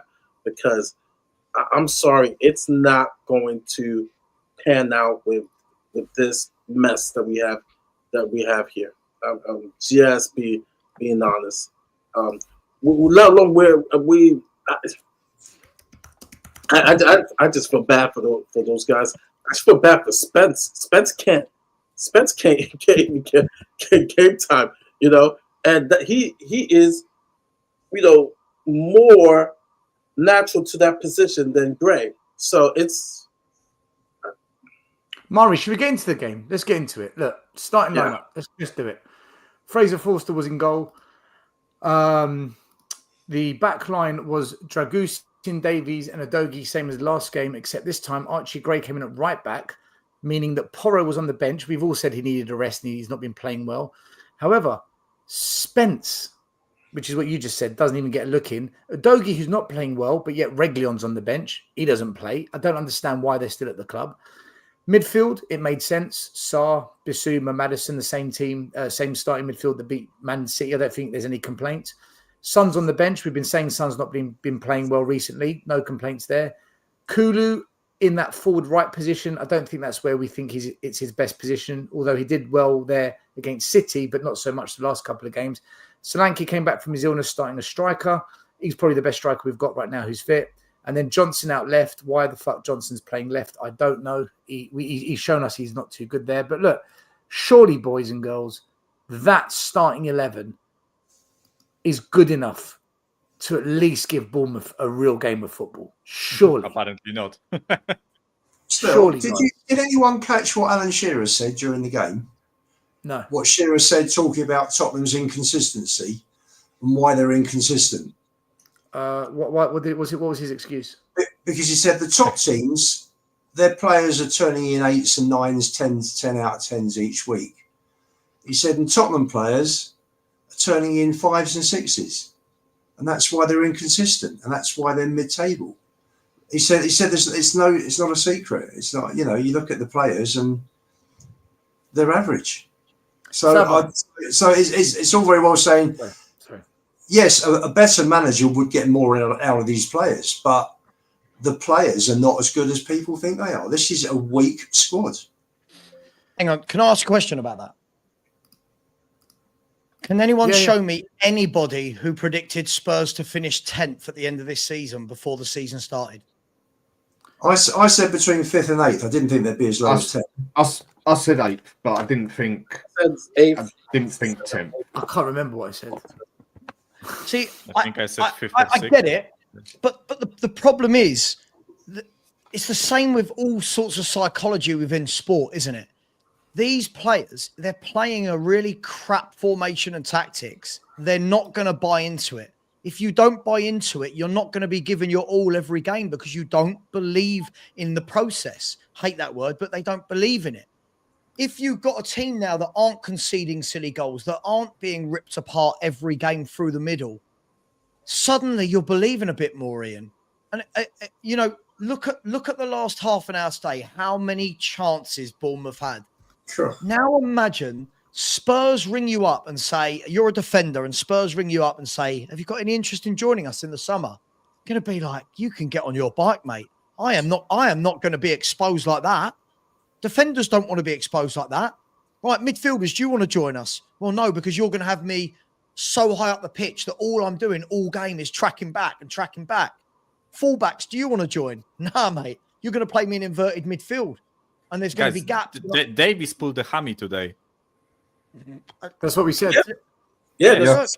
That's It's what already out there. He pulled the hammy. He's going to be out for like a couple of months, probably, right? Because you've 34-year-old on the halfway line expected to sprint back and do recovery that's runs. the point, it's right? ridiculous. It's bonkers. But people say we weren't pressing on the halfway line. This is what I said, right? got caught high Like up quite a bit, 50 or 20 minutes ago, right? That with the situation we are in, right? This manager has, if he had any clue about managing, he should manage this situation and actually drop the line back, right? It's everything we've been saying ever since Van de Ven and Romero got injured, right? But honestly, as I said against Fulham, I thought maybe after City that he actually will do it, but it turns out it was just City pressing us to shit, right? So it's like, it's just depressing, guys. But guys, my question to you, my question, again, like. But Michael, my question was, this starting 11. Look, let's forget winning. Surely this starting 11 is good enough to give Bournemouth a game of football. Exactly. Yeah. Surely. Yeah. 100%. Still, we all give them a game watched for God's sake. They was all over us. Exactly. We all watched the match. Mm-hmm. This team are not good enough to give Bournemouth a game. We all saw it tonight with our own eyes. But when Ange changed the tactics, they were good enough at the Etihad. I will die on. I tell you what, I will die on this hill. There you go, clip it. I will die on this hill. It is the tactics. As I don't know why my wife's just started singing "Die on the Hill." I don't know what that's all about. But I will. Yeah, I will die on this hill. Right at the end of the day, go away. Jesus Christ! Is that your wife or the dog? It's the wife. That was the wife. That was the wife. Look, on a serious note, as I said, when you look at organised teams, managers who work with lesser players that get them into hard-working systems, those clubs are organised. Yeah? Look at Fulham. Fulham have just slapped Brighton 3-1 after getting a really good draw to Spurs. Organised football team with everyone playing in the right position. No one's gung-ho. No inverted fullbacks. No 18-year-olds being played out of position. Right? Just a solid manager doing his thing. So for me, yes, these players are good enough to do that still. These players should be going. Look, these players went to Bournemouth last year and won. These players are good enough. We went there last year, and Ian, you're the one that always says, "Oh, well, if you look at it game for game on last season, look, Very we true. went to Bournemouth. We're behind now. We went there and played them off the park last year. So these players are good enough. They are good enough to do that. The manager is dreadful. I will die on that hill. I agree. When you're a player, I think most of us have played football, and you're just not digging the way you're told to do it. It sort of takes a bit of your mind off it. It puts a bit of your effort off of it, I suppose. Well, they're professionals getting paid 100 grand a week, 50 grand a week, whatever. They should be giving it 100% all the way. But when you just can't link with what the manager is telling you to do, and you can blatantly see they're still being played out of sync, Dan, what can they do in the end? Dan, you can't blame the manager for the goal we gave away today, can you? No, that was a terrible goal and terrible defending. Hold But on. what I can blame him for you can the blame tactics overall with the I mean, you it's can inverted blame not- his team. on Right? how, You can blame his hang on a team. second. I mean, The the amount team, of times Archie Gray got caught in the bloody middle along with Adoji. One good tackle Archie Gray got by catching up with him. If that would have been like a millimetre shorter, that would have been a red card. He got absolutely slapped down on that right wing, like most of us said he would. And Udoji, just as bad. That is the manager's tactics. They opened us up. How they did not get more goals, I don't know. It seems like the past games we've played, the strikers have all been pretty shit. Haaland, he was terrible. He could have had 3 or 4 on him to what he usually does. Other games, even if you go to carrier bag and stuff like that, we have been goddamn lucky that we have not been booted in a lot more games because of the manager's tactics. Sorry. No. I want to jump on that. I just got a couple of super chats quickly. Big up DJ Samuel says Levy out. Anthony Clark sent a super sticker. Thank you. Bella says I'm from Australia. The quality of the Australian league is absolutely shit. These tactics work here, not in EPL. It's showing. There's an Australian fan saying that to you. Big up Bella. Big up Bella. A user on the bright side. Finish your Sunday roast before the game, yeah, mate. We will. I want to read you out something else an Australian fan sent to me tonight. Okay. I want to read you out. I warned everyone about Ange. You only hear the positives, but the state he left our international team in was a joke. Guess who he had as captain? Jedinak, who's now the coach at Spurs. He'll hook... Anyway, okay, yeah. So he's been saying it to me for a while. Dan, do you know what? I was saying this on Savage Show earlier on. When we when we don't beat Leicester and we don't beat Newcastle, but look how we played, we deserve better. When we lose and it's only 1-0, like tonight, well, look how Bournemouth played, and look that they deserve a hell of a lot more. You off, Sava? Take care, mate. Good night. Cheers, guys. Ange in. I'm flip flopping. Ange in. I'm doing a video on it right now. Hey, don't do any. Don't do any. You know. Good night. We on Tottenham TV have made a video about me already. See you later. Yeah, because they know it's going to get 20,000 views. It'll work. That's what'll happen. But this is what happens. So when we lose to teams, but we played great. You've got to apply the same fairness when it goes the other way, and we don't do that. We should have lost to Fulham. We should have been battered tonight, and we don't do the same thing. Which is the other going team on strikers aren't. The other team strikers just aren't working. Yeah, I mean, look at that carrier bag team. Look at AZ. I mean, how Galatasaray didn't thump us with about 7 or 8 goals. Look at other games we've played. Everyone nearly we've played, bar 1 or 2, has had a shit striker that just ain't on form on that day. You know, tonight, when Brighton scored, Sky was saying that they said that they deserved the lead based on they had more shots. Their XG was 4 times ours, and if you look at the end of the game, this is bonkers, man. This is bonkers. 3 shots on target, 5 times more XG, more shots on goal, more clear-cut chances. I was just gobsmacked as to how easily they got into us. We got to the final third quite a lot, but we had no ideas. We had a lack of movement. I thought the subs had no impact. I thought Bergvall came on and did nothing. I thought Son came on, did absolutely nothing. Porro came on. He had one really good shot, actually. He caught it beautifully, but the goalie got down and saved it. But otherwise, I thought the subs that came on had no impact in the game because the tactics were the same. I don't know, guys. I genuinely don't know if Ange is going to change it for the next game. I don't think, and because now he's got more injuries, he must change it. Because if we give that space to Chelsea, Palmer, Neto, Jackson, they feed off that, and we could be on a hiding at White Hart Lane. Not only Davis is injured, I think that was Basuma's 5th yellow. He got a yellow on Sunday, didn't he, against Fulham? I think. I don't know. I don't know, if I'm honest with you, Ian. Yeah, if it was, then he's missing. So, can I ask you guys?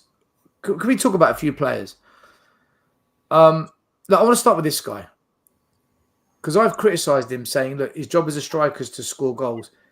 Tonight, he had chances. He had 1 or 2 chances, and he messed them both up.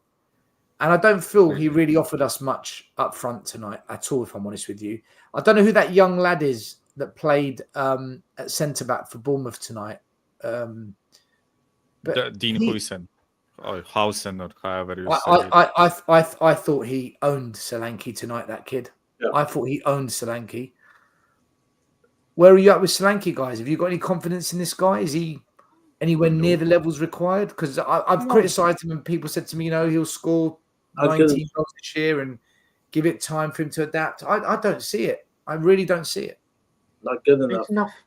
He's nothing special at all. 65 let Murray go first. Sorry, let Murray go, and then I'll man. come to you. That's all right. Yeah, go on, Murray. sorry, man. I'm Just not good enough. When the signing happened, I was just like, yeah, okay, maybe slightly better than Richarlison. Not good enough. Not good enough. I don't really get mad anymore when even those few chances he does have and he misses.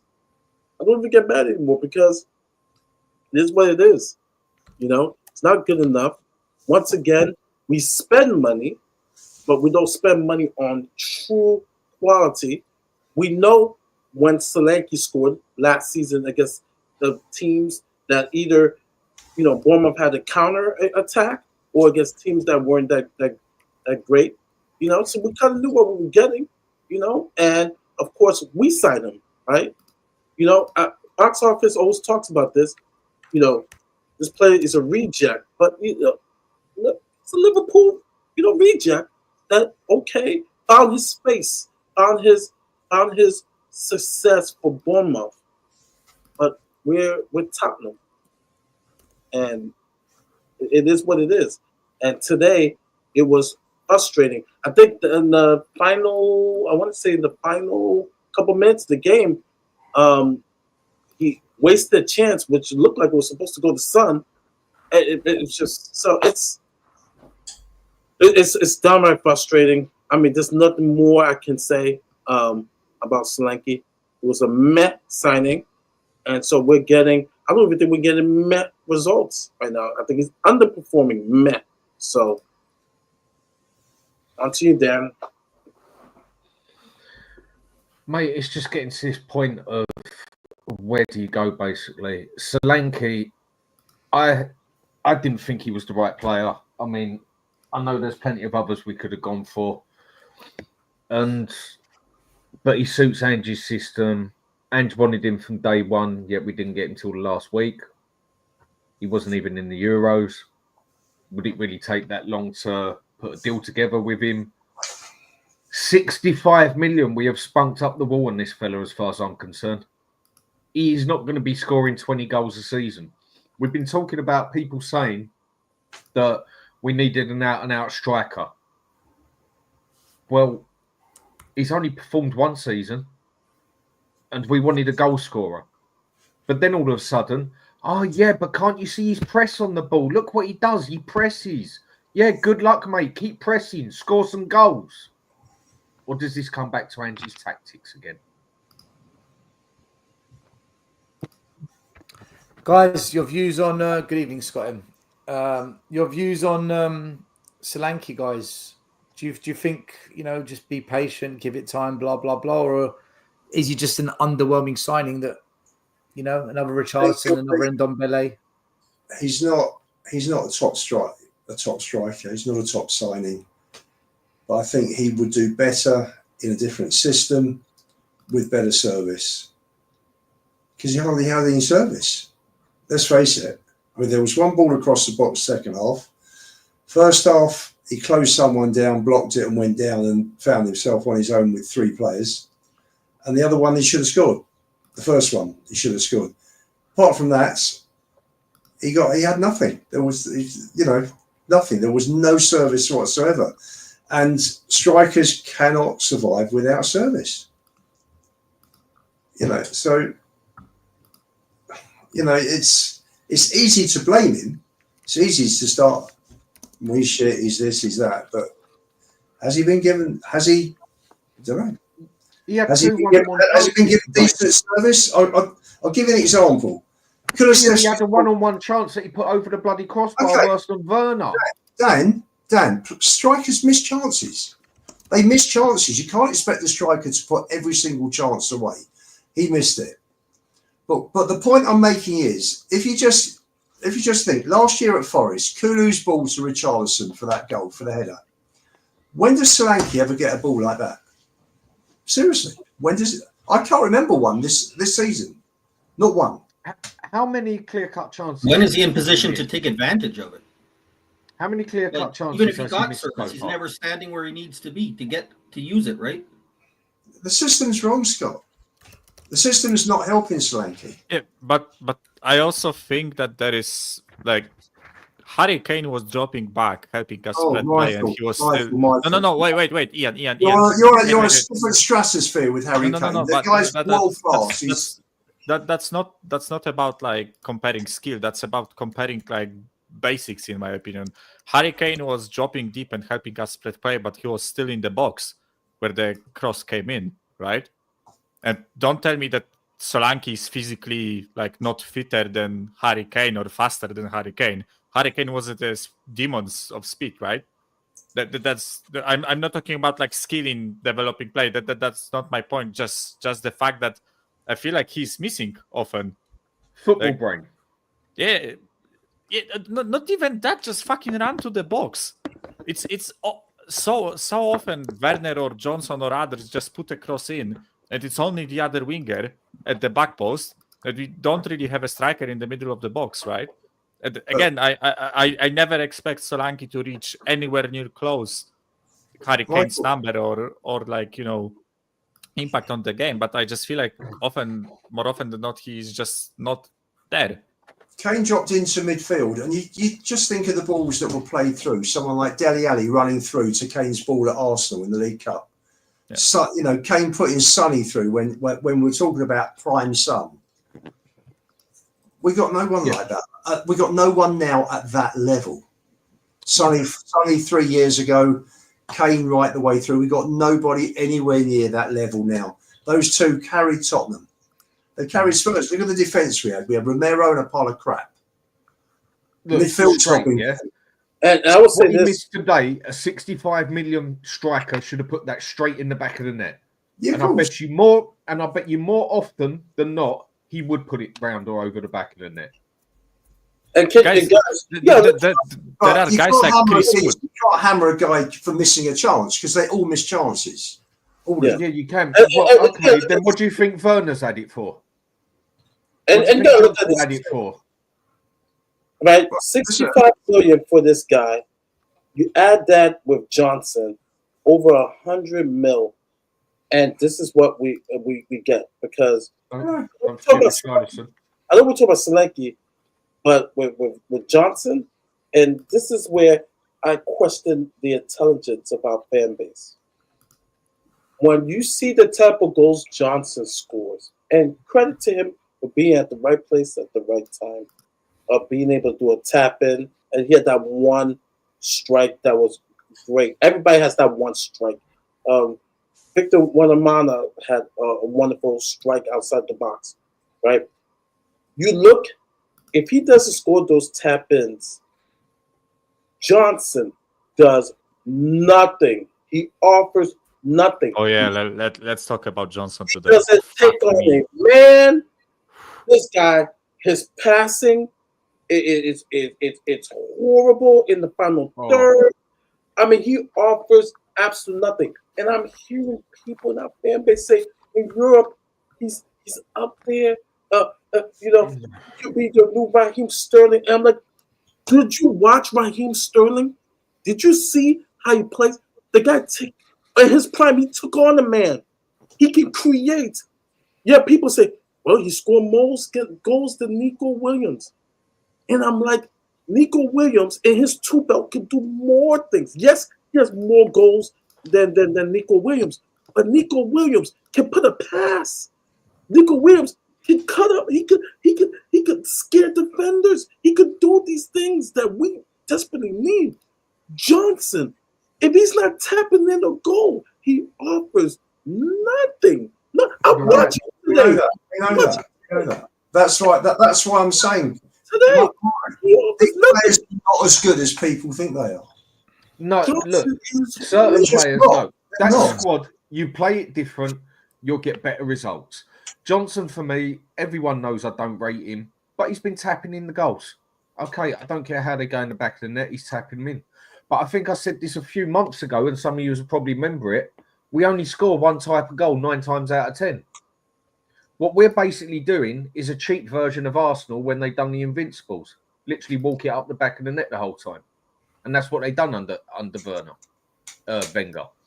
The only one who got any shocking goals out of them was usually Henry. But they always used to go across to do the sweatbox cross to go and tap it in. And it worked brilliant for them. We haven't even got the skill to do that a majority of the time. But that, most of the time, is how we only get goals. How many goals do you see from outside the box? How many goals do you actually see where he smashed it inside the box? I think we can count all them on one hand. The rest of them has just literally been what you call a sweat box in FIFA. Straight across, tap it in.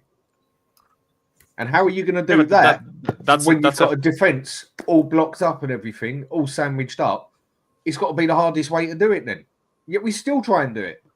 Yeah, that's a really fair point, by the way, because I feel like the diversity of our goals is non-existent, pretty much. It's like, I don't know if you guys... There aren't many, Basuma's goal against Everton. Yeah, but there aren't many goals like that, unfortunately. Porro gets 1 or 2, doesn't he? Yeah, but you can count them like... Yeah, literally one hand, right? It's like... Yeah. When we signed Solanke, so many fans and channels said, Ange wants him, suits the system, just get behind the player. And some of us, like me, said, bang average. One season wonder. And here we are. You know, he doesn't get the service, don't compare him to Kane. And he's not the levels, guys. He's not the levels required. If you don't get the service, create for yourself. If you don't get the service, create for yourself. That's what an elite Lewandowski creates for himself. Kane creates for himself. Salah creates for himself. If he's not that level, he shouldn't be at Spurs. Otherwise, we're not a big club. We've got to stop doing this. Still, for 65 million. You're not going to get a top striker at Spurs. You're just not. Why not? But why not? Other clubs get strikers. Not. Why?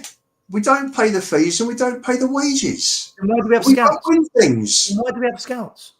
Other clubs get them. Oshiman, And not just the big clubs. I have to disagree. Oshiman went to Galatasaray for peanuts. Guys, but you know why? No, wait. He's going to pay Oshiman's 350 grand a week. He should, right? No, Galatasaray ain't doing it. They're only, from what I've heard, they're only paying 30% of his wages. They can't afford like 300 grand a week. But he was after 350 grand a week. Yeah, but he didn't get it in the end because he went on loan. That's why he went on loan. Dan, why didn't anybody else take him? It was left to the last minute. Literally. Ian. Guys, I can answer this. This is so simple. Hold on, this is silly. 300k a week is roughly 15 million a year. Yeah. 15 million times 4 is what? 60 million. We paid 65 for Solanke. The money's there. The money's there. Pay 10 million to get Oshiman here. Give him the salary. We paid more for Solanke. The answer was to get it on loan. We paid 165 for bloody Werner. But they're asking 120 million for Oshiman. Yeah, and then when it comes to the end, but he went on loan. He's not there permanent. Yeah, right? Oshiman. I know. But by the way, because like I agree with you guys, right? And also I have to make a point, right? How is Nuno Espirito Santo getting like 10 goals out of Chris Wood, right? It's like is it some, because like for me there are two answers. It's either the system is not like suited for a striker to score goals, or Solanke is trash. Like there are two options, right? Because how is Chris Wood getting 10 goals this season, or like 9 goals, or however much he is on, right? In Nuno's system, right? The answer is clear. The manager is worse than the system. Like I don't know. It's.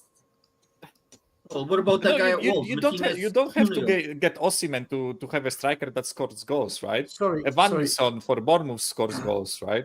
Is this guy stupid? Are you stupid? Are you actually thick? What do you mean rubbish? Galatasaray loaned him for 10 million. Why are you talking about 72 million? Why can't we loan him for 10 million? Why can't we do that for a year or two? What is this nonsense? This fan base finds any excuse Always to an defend excuse. Always an mediocrity. excuse. To defend mediocrity. We've got the most mediocre fans. I'm done with them. I've read beggars that his belief. buyout clause was 100 million upwards, not 72. And How I've read much? that in How quite a much few money? places. How much money did we get for Kane? 85. Fans are How much? idiots. 85 million. Right. So dumb. 25, right? Give 85 million to Newcastle and get Isak. Give them 85 million and get Isak. Can you just, like somebody said in the chat, this is not a computer game. How many clubs in the league have a worse striker than us? Like Wolves have Cunha, he's better than our striker. Brentford have a better striker. All the clubs above us have a better striker. When people say it's not a computer game, oh, we can't get them, Levy does this. How come all the smaller clubs can get better players than us and all the bigger clubs can get? Like, what is Spurs? How are we in some special magical way? The smaller clubs can do it. We can't match the smaller clubs. The bigger clubs can do it. Scott, that was my point, right? How is Chris Wood, Welbeck, fucking João Pedro, like Embuemo, Visa, who else? Like Cunha, Delap. Cunha, Delap, Raul Jimenez, like all of those guys are it's not even if they are better or not, they are performing better, right? They are scoring goals for their teams. And as we all established, those teams, at least on paper, are worse than ours, right? Fulham. Why is Raul Jimenez on more goals than Solanke? Michael, here's the thing. What these fans are not saying, oh, this is not a computer game. Hold up. When I started supporting Spurs, we had Berbatov. We had Defoe. We had quality. And the list goes on and on. We've always had a good player up front. Look at this. Look at this. And now we have rubbish. Mari, look at this. Look at this. It's the same guy. You're beyond thick. You need help. The Turkish FA, the deadline's 14 days later than ours. That is correct still. That is correct. So why didn't we go for him before? Do the deal before the deadline. How thick are these people? If it's on the deadline and there's 1 day to go, he's going to blatantly sit there and go, Man, I've got to go somewhere instead of Galatasaray. Man, And also, Napoli are going to get... Hang on a second, Ian. Hang on. And then Napoli are going to want to get as much money as they can for him. And then they're going to know that after that, there's only Turkish out there and another one that can... I can't remember what other one it is, but goes 14 days later. And they're going to get less wages for him, less upfront money for him, most probably. They would have been willing to let him go because they did not want him playing there because of the attitude problem he had with Conte or whatever it was. He had a big fallout with him and also with the supporters. We could have gone in on the last day of the season, probably offered, 30-40% wages. Okay, lot of money. Give them 10 million, and we've got a bloody good striker sitting there. Let us dickheads go and pay something like 5 million to go and get Timo Werner, pay his full contracts, which I've read on enough places, but you can't go gospel on it. We could have gone and got him. We didn't even attempt it. Dan, when he went Galatasaray, it was. I have to shoot. I'm really tired. I don't have the energy today. Sorry, guys. Here's right. Dan, can I just answer that? Ange only wanted Solanke. He bought Solanke. He had Richarlison there as well. Levy's cutting down on the wage bill to attract an investor. They're not going to go after Osimhen. It doesn't fit the business model. Ian. It's as simple as that. You said we can't get a striker. What we're saying is we can if we want. We had many attempts. We chose not to get it done to bring Dybala to Spurs. Even when we had Jose and Conte, we could have done it. We still didn't do it. He came to White Hart Lane last week and dicked all over us. Dybala. He came to us and danced on our pitch. And you know the story with Dybala, don't you? Still, yeah. I know we weren't prepared to do. Wages were agreed, and then the agent pulled out the hat. Oh, by the way, there's 13 million for image rights. Right, but yet we found 65 million for Richarlison and 60 for Solanke. Right, I'm sick of this. And rather than the fans saying, "How dare you, Tottenham, do this? How dare you not bring in the quality because we pay for it? We pay the top money now." Sure. Instead, what do we? No. But what did we do as a fan base? Oh, but he's too old. Oh, he's injury prone. Oh, the excuses we create at this club is why we're in this situation. There are fans tonight. There are fans tonight defending Ange. They're defending him. How? How do you defend that? Listen, if you want to do it, I'm coming for you. I'm coming for all of you because you have plenty to say when we were winning and now we're losing. You know, where are these excuses? You know, where are these? Where's the energy? As I said, as I said at the start of the show, it's a shambles from the top downwards. The whole thing is a shambles here. Just everything. There is nobody above the players and coaching team who understands football. Nobody. Not Munn, not Levy, not the board. There's no one on there. Ian, we had a chance. And the problem is, go on, Scott. I was going to say, the problem is not only do they not want to understand, they don't want to bring someone in that does. Correct. That's even worse. They don't. Absolutely. It's one thing if they said, holy smokes, we're out of our depth here, but they actively do not want to bring someone in to change it. And I think that's even more terrifying, is that they don't want to fix the problem. He's got rid of Pleat. Pleat was the only one around him who had a Scooby. The only one. I remember Sugar even had Martin Peters in the boardroom, I think, at one stage. But again, guys, who cares what they do or don't do? We accept it. We accept it. As soon as he brought in Ange, the whole fan base, yay, problems fixed. The delusion is mind blowing. The acceptance of the smallest thing to please this crowd, and they grab it. Yay, we're easily pleased. Yay, and nothing changed. Nothing changed. If you're running a business still, if you're running a business or you're following something, you're involved in something, and you've got a CEO managing. Sorry, Ian. Murray, have you got to go, bro? Yeah, I got to go.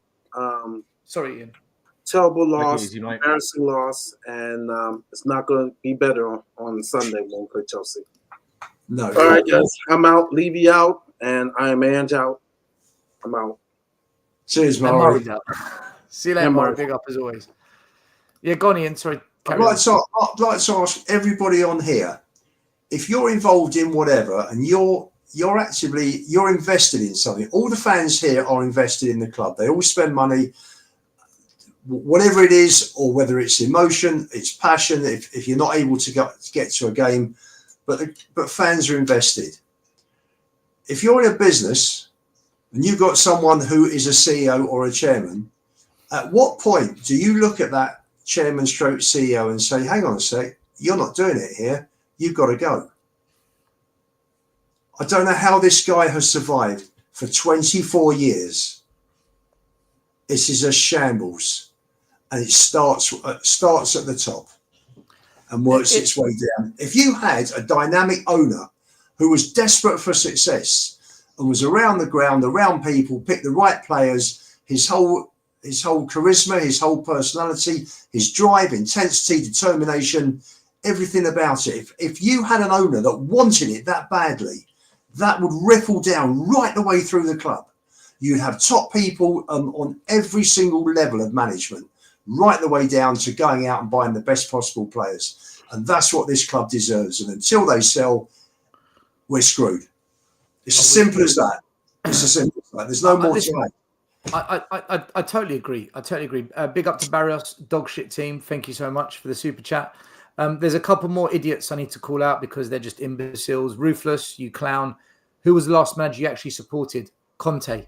I fought and I told everyone, do not get rid of this guy. If he goes, I wanted Mourinho to stay. I never wanted him out, but we sacked him. I bet you were Poch out too. You complete idiot of the highest level. I went ballistic when we sacked Poch. Sacking Poch is what made me Levy and ENIC out.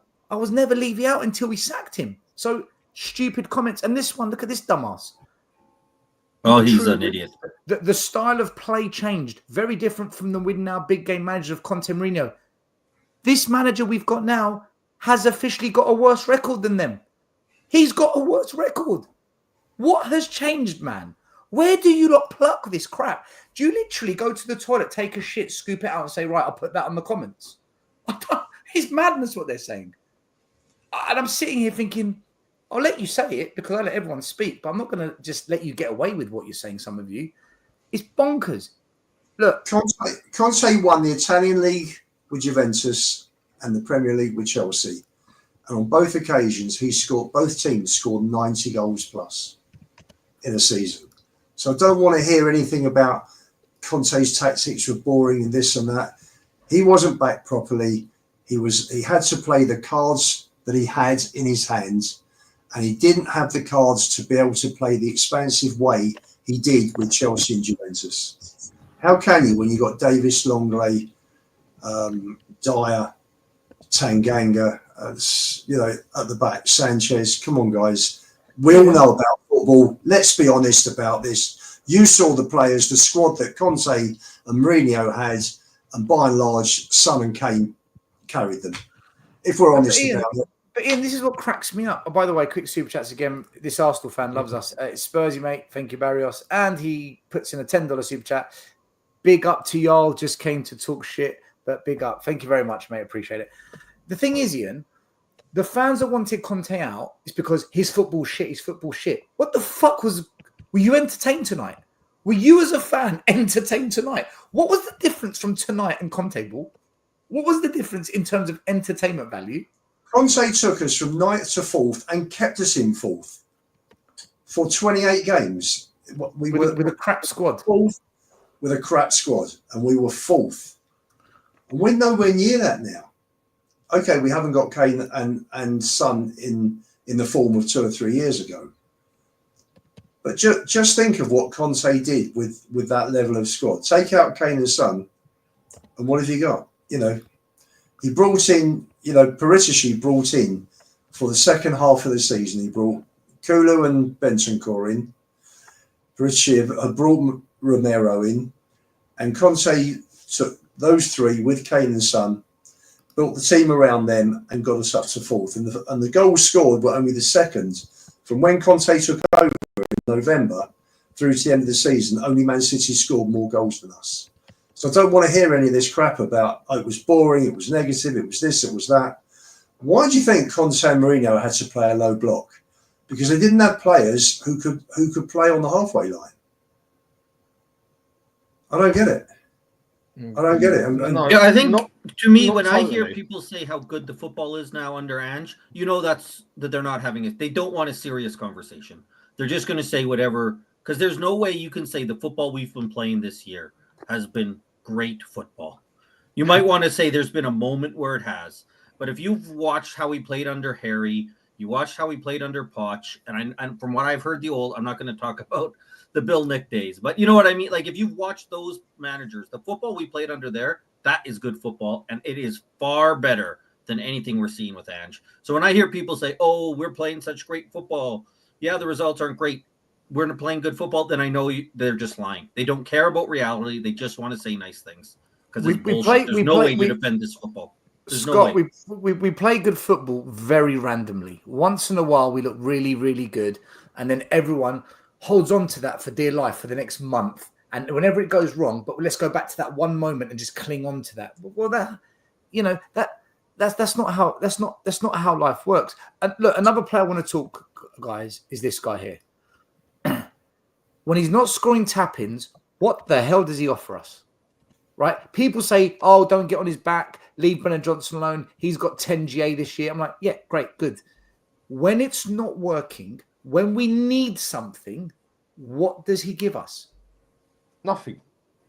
Like I've said, is he good enough for Spurs? Should Brennan Johnson be here?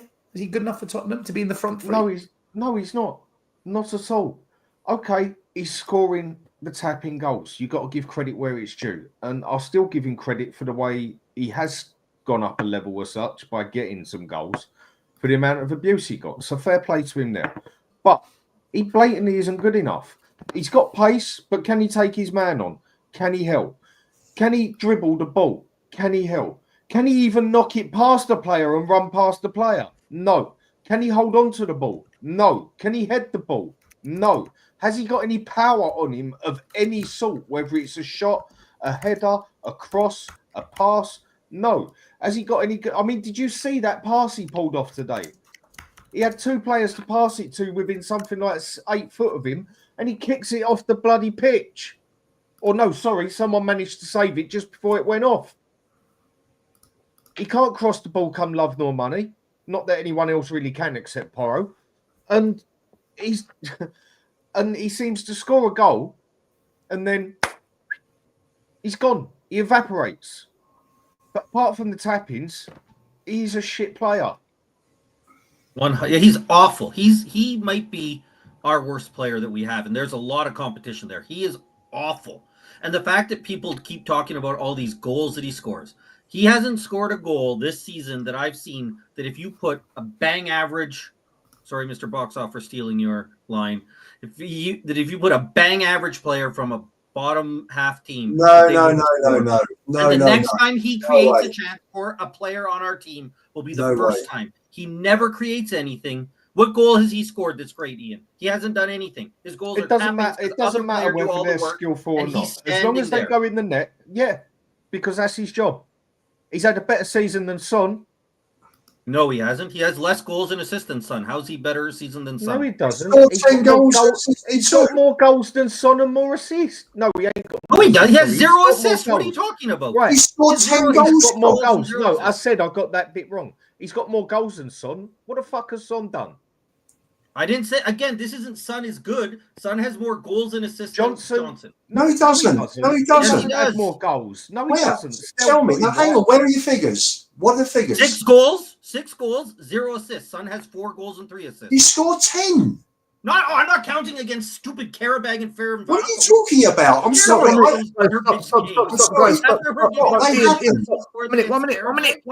minute. Let me control this. Scott, are you talking about the Premier League only? Yeah, because that's all that matters. Who cares if he scores? No, just to clarify. My daughter. So the Europa Cup doesn't matter then. She can score. So if he wouldn't have been in there to tap in those goals, or against Coventry, we'd have been out. Goals are relevant. Goals are goals. Do I rate him? No, but he's having a better season than Son. Goals talk, same as money. But this sums up how bad it is. To be fair, Son hasn't really played as much in the Europa Cup, has he? No, only in the Europa. But in the league, he's still got more goals. I'm sorry, I don't rate Johnson still. He's a below Nor average. do I think he's a below average Raheem Sterling without the goals. If I'm gonna call Haaland the above average John Carew without the goals, right, and he's got a lot more put in the bank because he's the best goal scorer of the Premier League. So, well, he's becoming that guy anyway, right? And he's got definitely more credit than Johnson has. I'm sorry, Johnson's nowhere near, and he's not even touching Saka. I'm sorry. The guy needs to go. I'm sorry. I'm fed up with this. Nobody is saying he is. No one's well, yeah, but this is the standard. Players in other clubs. This is the standard, Ian. This is the standard, Ian, and this guy's not even touching it. I'm sorry.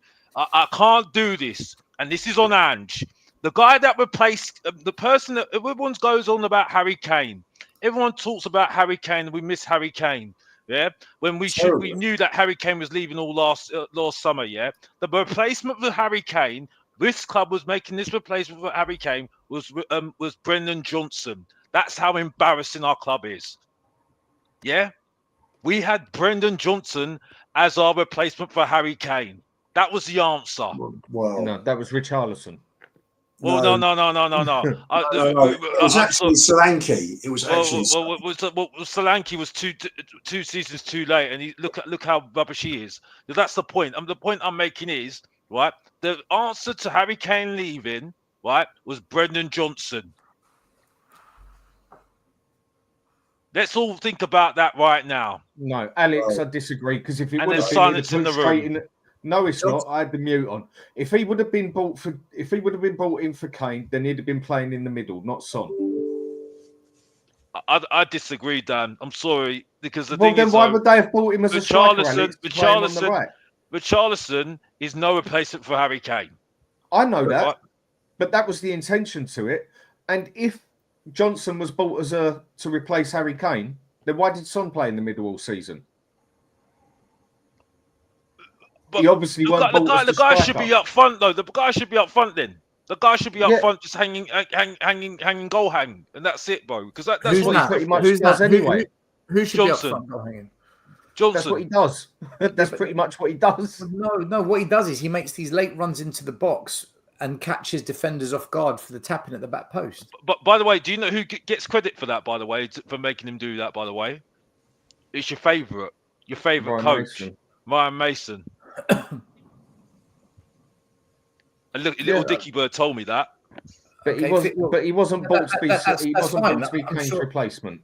That's fine. Do I think Ryan Mason's a good coach though? No, I don't. I'm just saying.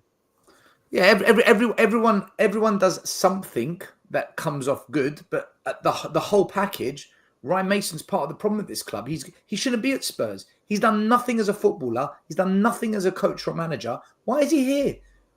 Why is he in the coaching team? It's the same as Jedinak. What has Jedinak ever done? And he's at Spurs. This is bonkers. By the way, big up to Rich's man. Thanks for all your efforts, gents. Thank you as well, bro. Ryan says, Alopecia, we let smashed by Chelsea just to get Ange out. He should have gone a long time ago, but also Levy and ENIC out as well. Listen, mate, we totally agree. Another player I want to talk to you guys about. Listen, I'm going to say it. This guy for me doesn't work under Ange. Ange's system doesn't work for him, and it's exposing all his weaknesses. I don't think he's a good defender. I think defensively he's got a lot to learn and develop. He needs to be coached. He needs to be nurtured, and the way we're playing him is pure murder. It's absolute murder. Part of me thinks, do you know what? You're not as good as we thought. Part of me also thinks, Ange, you really aren't developing this player. You're tactically killing him. Where are you guys at with the Dogie? Because tonight, once or twice, in fact, quite a few times, it was just crap. He's been going crap for a while, and that's, to me, that's down to tactics again. When I watched him play in Italy quite a few times, because I knew we was buying him, he was overlapping all the time. He was doing what a wing back is meant to do, and as soon as it's gone to playing the other way, that's what happens when you play a player out of sync. Basically, you are not going to get the full 100% out of him because he hasn't. That's not his star position. When he played in Italy, he looked good. When he came over here and played a little while, he looked all right. And then, just like the rest of them, he's digressed. Simple as that. We're playing him wrong, same as we're playing Porro wrong. Same as we go and play Basuma wrong. Same as people are saying we even play Johnson wrong. Son. The only one who goes in the proper place is Solanke or the goalkeeper, whoever the keeper is at the time. And even people saying we're playing Solanke the wrong way. It's the tactics. I'd say I agree with you, Dan, but I say that everyone blew their load too quickly with this guy, right? And I said, okay, he's having a good season. No one knows about him, right? Let's see what he does second season when people know about him. Oh, he's not playing well at the moment. I said it before. I say it again. Yeah, a player has a good season. You see what happens next season. Yeah, you got to do better next season. You can't do better this season because now people know about him. Well, just like you said, Alex. Oh, go. Go on, I was going to say, just as you said, the thing that hurt him, but he got labeled as the best left back in the Premier League in the first 10 games. And then people stuck with that. So we saw it last year in the second half. He was making a lot of terrible passes. He was really making some poor passes last year. But people would kind of give him a pass for that because we had already labeled him as the best left back in the Premier League. And you can't criticize him once you put that label on him. That's at Spurs. Once a fan labels you that, you have to keep. You can't. He's untouchable. He can't be criticized. So the signs were there last year. We had just got so overhyped on him that people think they ignored it. But this year you're seeing, just as Dan said, he's being played out of position. He's clearly a wing back. He's been asked to play a fullback. He's been asked to cut in, which in invert, which is not his best suited for him. When we play from the back, he's really poor when he's put under pressure and has to make a decision with the ball, which is why we see poor passes. He wants to be a player who's out in space and can run and move with the ball. That's what he's skilled at. If you give him that space to bomb up the line like you would if you were in a traditional Conte 3-4-3 or 3-5-2 system and how his wingbacks play, he would be perfect for it. But he's not playing in that system. He was badly overrated for us. And now I think people are really saying, holy smokes, what happened to him? Nothing happened to him. This is what he was last year too. But many fans are just overlooking those mistakes. I think also it's like I said before, and like I said before about this manager, he's not a good coach. He's not coaching these players, and it shows with some of the players that we've got at the moment. The Doji, you know what I mean? Like the fact that we didn't get players in to compete. Like I say, I don't do backups.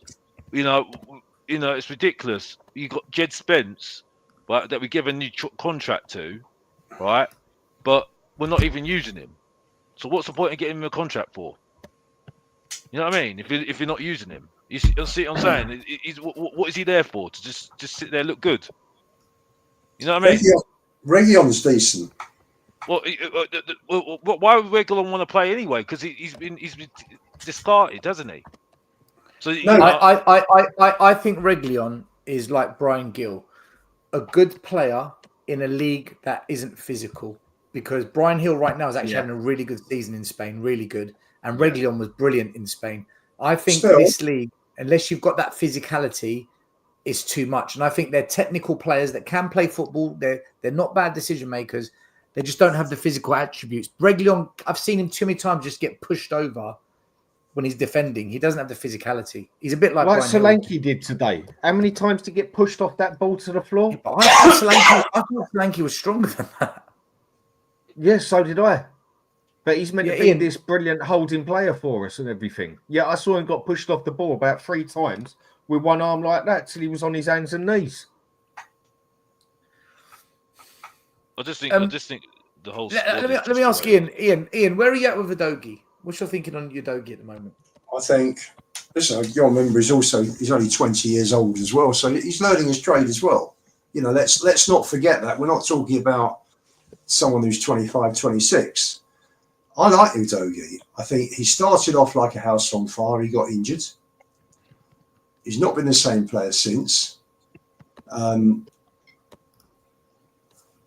think he's a good player, but inverting does not suit him. He's not an inverted.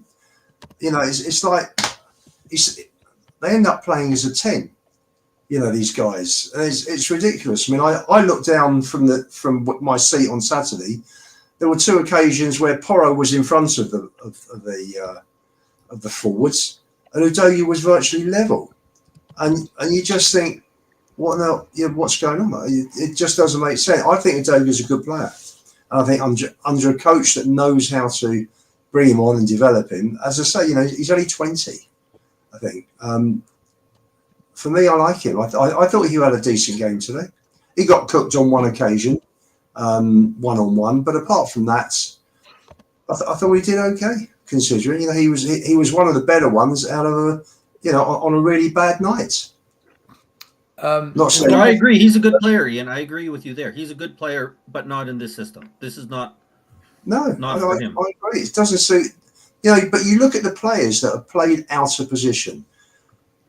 Porro, Udogie, Gray, Johnson,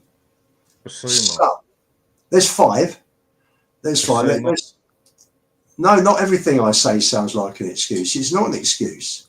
Excuse for what? We're not playing well. What do you think? If you're not playing well, you've got to look for solutions. The most obvious one is get shot at the manager and get someone in who knows more about football and who has coached and managed top line players in one of the top leagues, not someone who's managed in Australia, Japan, and Scotland. So can I bring in another player I want to talk about quickly, right? Kulusevski.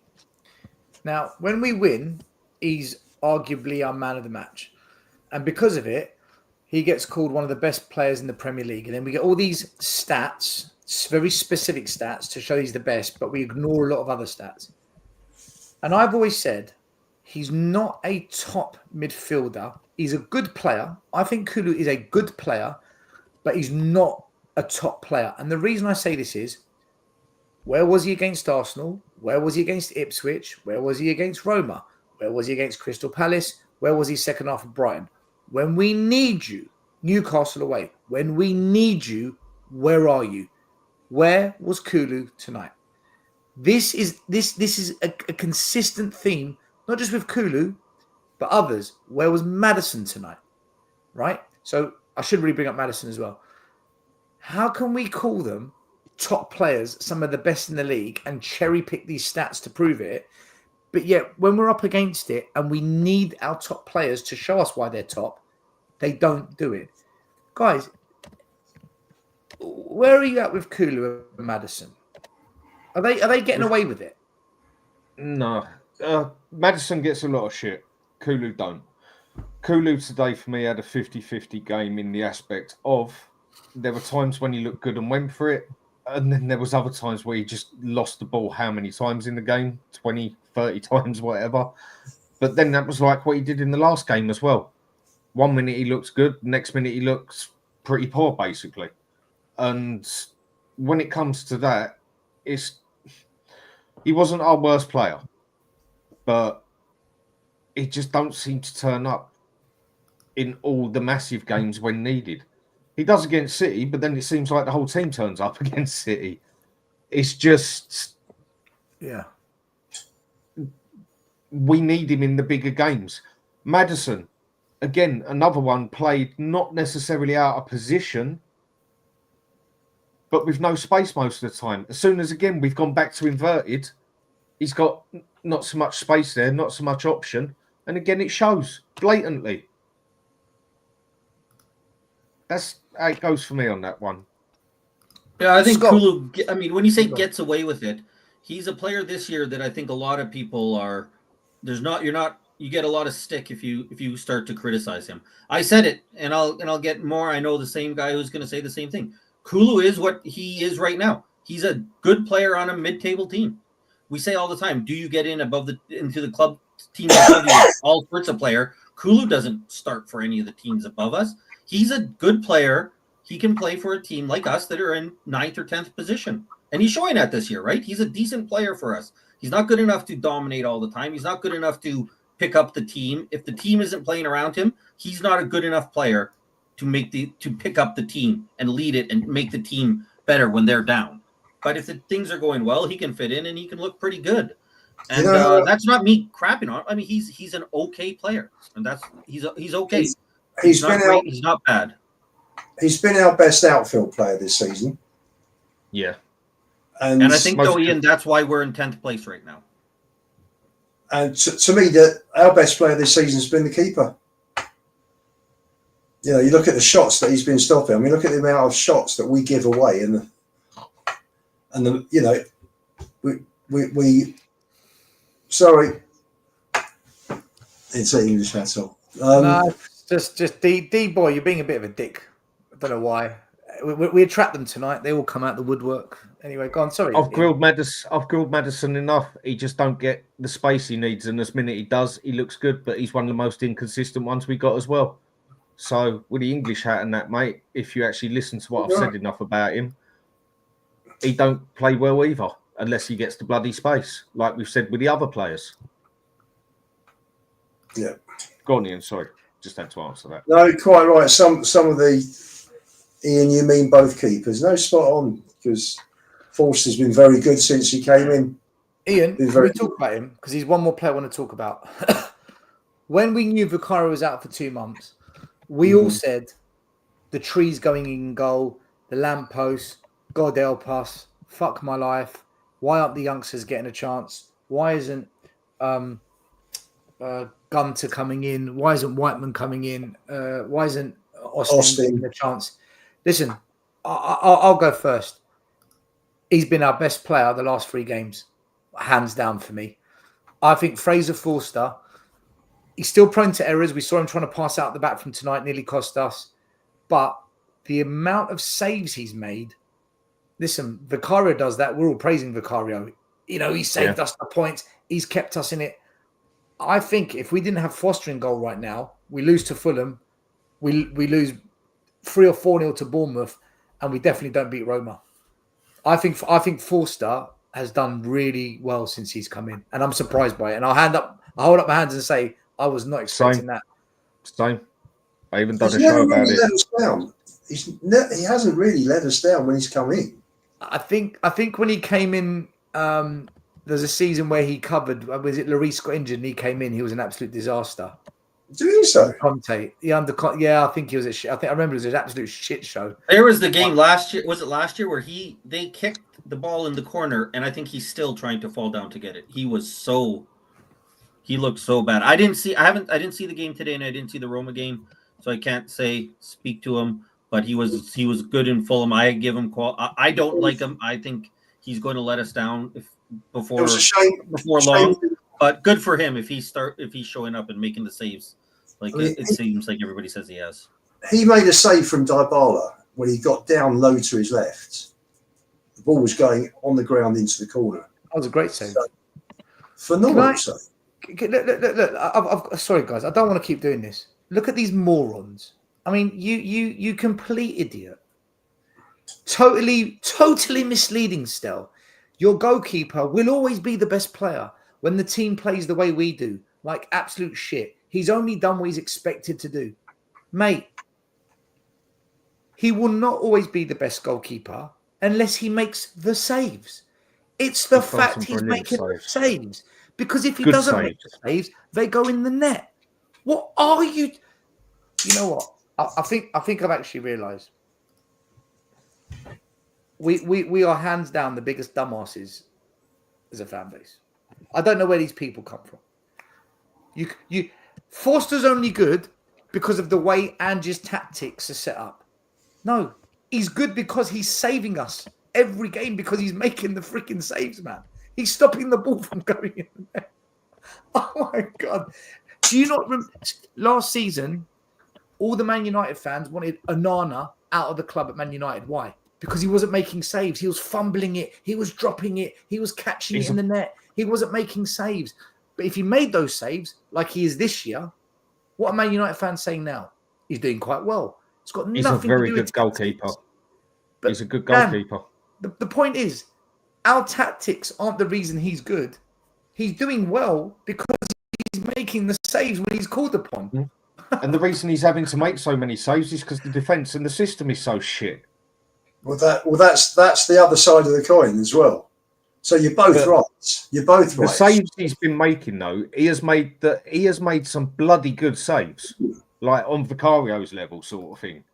Yeah, he's made some solid saves. They're not all just little tap outs. And in some ways, I feel safer with him in goal than I do Vicario because he don't get bullied on corners, set pieces or nothing. Today was not his fault at all. No, of course not. But when it comes to out-and-out shot stopping or overall keeper, Vicario is better. But I do feel safer with Forster on corners and that. Do you know what? We can't win. If we criticise a player, how dare you? If you praise a player, oh, come on. Oh, come on, really? Yeah, you can't win. How can Vicario be garbage? I'm looking at Moni D. How can he be garbage? He's not been at fault for one goal that's gone in. He's not fumbled a shot. It's not gone under him. He's not lost the ball like Pickford did with Sonny at Spurs this year. People are saying Vicario is garbage. Seriously, I don't understand why do people type these things and send them.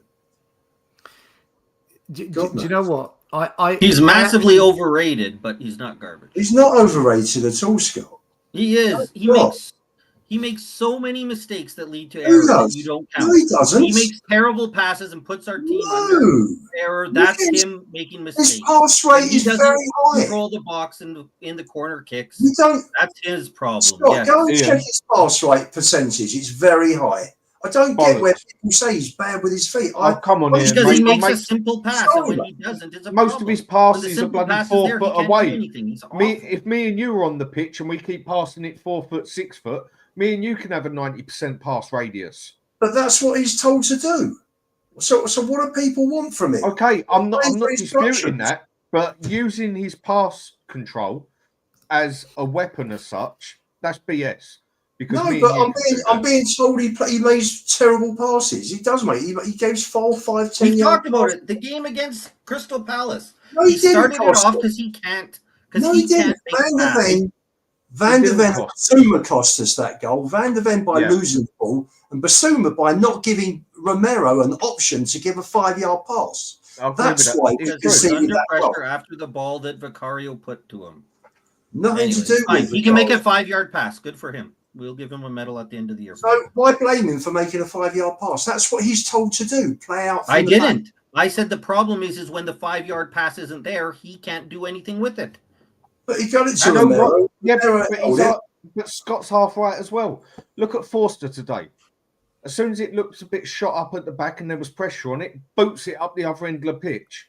No, Vicario is sit there still and still make a 6-foot pass and make the whole situation a liability. Whether he's told to, whatever, then use your football brain.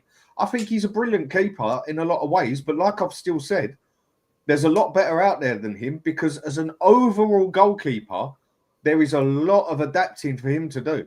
Do you think, though, Dan, do you think with another manager he will play that amount of short balls in his own box? I hate No, it. he's another one that's in a Because I've got to tell you something. To score a goal from your own 6-yard box, you've got to keep the ball for 100 yards. You hit the ball long to a striker, and he holds it up on the halfway line. You've only got to go 50 yards. So for me, this whole thing of playing out from the back, There's certain times and places. I hate it. I hate it. Yeah, there's nothing wrong with playing out from the back as long as you do it the right way. When playing out the back, you don't tap it to the bloody man in front of you when he's got 2 strikers or a striker and 3 midfielders blocking you up. But we take more. I've said this enough. We take more chances in front of our own goal than we do the other one's goal. For God's sake, he needs to be. There's certain situations where he needs to have a football brain and know when in doubt, kick the bloody thing out. Stuff what the manager says. Well, that's and that's Forster not did it today. That's not how it works. That's not how it works. Well, yeah, it is. Well, it's not. It's not. If you're all drilled, why did Forster do it today then? Once or twice, Forster did it. And and the game before. That's all. And the game before that, as soon as the pressure was well on and it wasn't a safe enough pass, he just booted it. That is where you got to use your hospital ball, Dan. You've got no choice, have you? But that is where you got to use your football brain. But Vicario don't on that one. He still taps in the little ball when there's many a time he should boot it. That's just having a football brain for me. But he is a very good goalkeeper. These boys want to keep possession rather than hit it down. It's hit and hope, and if you lose the ball, it comes straight back. Yeah, So and if the pass don't go right, it goes straight to one of their defenders, or it goes strikers, or it goes to our defender, and he's already got 3 people on him. Well, hopefully we'll get a new manager in soon who doesn't play this way, and we can get back to looking at proper tactics. I don't want a new manager. I want Ange out, no manager. I want LANGE out, and I want absolute chaos on Levy and ENIC. I want complete anarchy on these 2 charlatans. Because we'll bring in Areola, we'll be much better. He won't win anything, and then we'll hound him out in 18 months' time. Doesn't matter what we do, as long as these 2 are here, nothing will work. They're not going to back a manager properly. They're not going to invest the money in the big signings. And if Areola comes, it's because he signed a contract to say, I will be a yes man. I will do as I'm told. And then he's fucked. Because he'll be fucked by Levy. He'll be fucked by Joe Lewis. And Donna Cullen will sit there spinning PR. And all the Spurs YouTubers and all the podcasters will be like, yay, let's take that PR. Let's use these buzzwords. And there's your excuse to defend Levy and ENIC again. It's true. They've got to go. If we get rid of Ange, Levy must sell up. And if the fans don't demand that and they don't behave for that action to occur, then this fan base is the biggest disgrace in the history of Premier League football. Because a lot of that fan base turned around and said that this is his last chance. But Conte was the last chance too, Dan. And Jose was the last chance. And Poch was the last. I know, but this one I think has hurt people a bit more because so many people loved him off. Basically, So many people gobbled up the bullshit, Dan. They gobbled it all up. I know that. They're going to gobble up the next guy. Listen, even if it's Ryan Mason, still, we'll hear this. If it's Ryan Mason, you're going to hear he's been at the club. He's one of us. He loves the club. We got to give he's one of us. We're going to give him the chance. He knows what it means to be Spurs. He's not one of these managers that needs to have the big money. He knows what it's like to work for Levy. You're going to hear all of that bullshit still. You know it. That's what we'll hear. But I honestly, I've bit my tongue this year with a lot of channels and a lot of fans. If Ange gets sacked, I'm not biting my tongue. I'll lose friends over it. I don't care because I'm not going through this anymore. The fact I don't go to Spurs games anymore. Look, I told you guys a month or two ago, I don't feel anything for this club anymore. I don't care, win, lose or draw. I don't care. It means nothing to me, and I've explained why. And people said to me, "Stel, you're right. Like, do you want to speak to someone?" And mate, it's sad you feel that way. No, because I know how this ends. I've seen this before. I'm not going through that again. If Ange gets sacked, then the whole fan base must turn on Levy. They must, or I will turn on all of them. I will turn on everyone, even people I'm friends with. I'll turn on them. The guys I go with, I've warned them. Been going with them for years. I've said, if you don't turn on if Ange gets sacked and you don't turn on the chairman, I'm turning on you. Honestly, we're not doing this anymore. I'm not going to rock up with you guys anymore. I don't want to sit with you guys. I'm not doing it. I'm not going to sit here listening to your Levy propaganda. 30 years of friendship. I don't want it. I don't want it because this is nonsense. I can't do it. I'm too old. I'm running out of time. Look at Ian. I'm going to be like Ian soon. Ian's seen trophies. I've seen very little. I can't. The clock's ticking, people. It's how much longer they're going to put up with it. But I think this one has genuinely hurt a bit of the fan base more than the others. Because I think a lot of this lot were that much more desperate for this one to work because of his sexy attacking football that he played.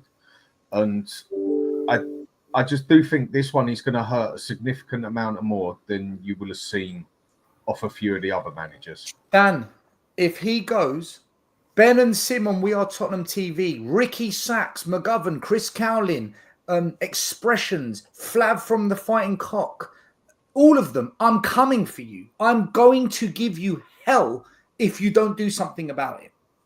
You're not going to get away with it anymore. I don't want to hear Sean Butler. I'm going to rinse him. I'm going to rip him to pieces because I'm not going to hear this anymore from them. This balanced conversation. There's no balance. 3 decades. There's only one side. It's them. It's Levy and ENIC. You must. It's been like that for a long time. How can they experience it? How can anybody think? I'm not picking on Michael. I'm not pointing fingers at anybody, but how can anybody in the fan base, after 24 years, do you think anybody would be given that long in a job and not bring success? This is a football business. I understand football is business and you've got to marry the two. But you can't behave like a fan because you'll end up busting the club, bankrupting the club, and you can't behave like an accountant because you end up with what we've got with ENIC. There's got to be a balance. You can behave like an accountant because that's what Levy's done, and the thing is, you can't sack the fucking owner. We said it. That's right. We said this 6 months ago. We said nothing has changed at Tottenham if we have a mediocre transfer window. And we saw a mediocre transfer window and we saw the wage bill shrunken.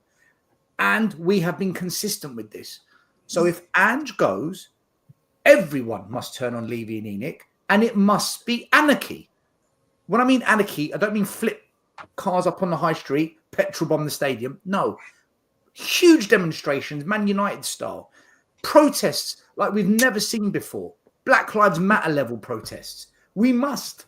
Otherwise, another puppet comes in, and in 2027, we'll force him out, and we'll be having balanced debates. What happened? No. No more. No, look, I can see Brian. When Brian's shaking, I know he's ready to react. I can feel it. But Brian, man, listen, honestly, Brian, I don't know what you think of it all now. I know you're on Cowlings tonight giving it large and telling everyone, enough's enough and whatnot, but and on surely, Tottenham TV, Brian, I watched you on there. Surely, if the tide turns, because have you seen the videos after the game of the away fans? I haven't seen them. I've been told about them. All right, let me show you. Shall I show you? I'll show you quickly. Yeah, go on, bro. I'll show you quickly.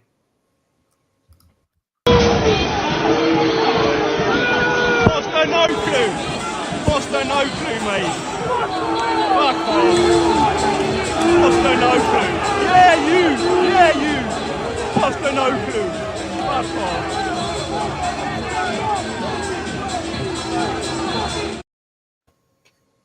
So he got it quite heavy from the fans, and he came over, and in the end he had to walk away because he wasn't winning them over. Look, Brian, my position is this: I don't want Ange at the club because I don't think tactically he's of this level. I want Lange out of the club because his transfer window was abysmal. But above everything else, it doesn't matter if Levy and ENIC stay. It doesn't. They have to go. They have to go. They must. Something Show has the to be done. video I sent you. Still, show the video I sent you. I'll do it in a minute. Let Brian talk because I've got to. Have you shared the message that I sent you? I'll read no, it. I I'll haven't. start with a bang. All right. I sent this to Stel and quite a few people. I'll read it from my WhatsApp.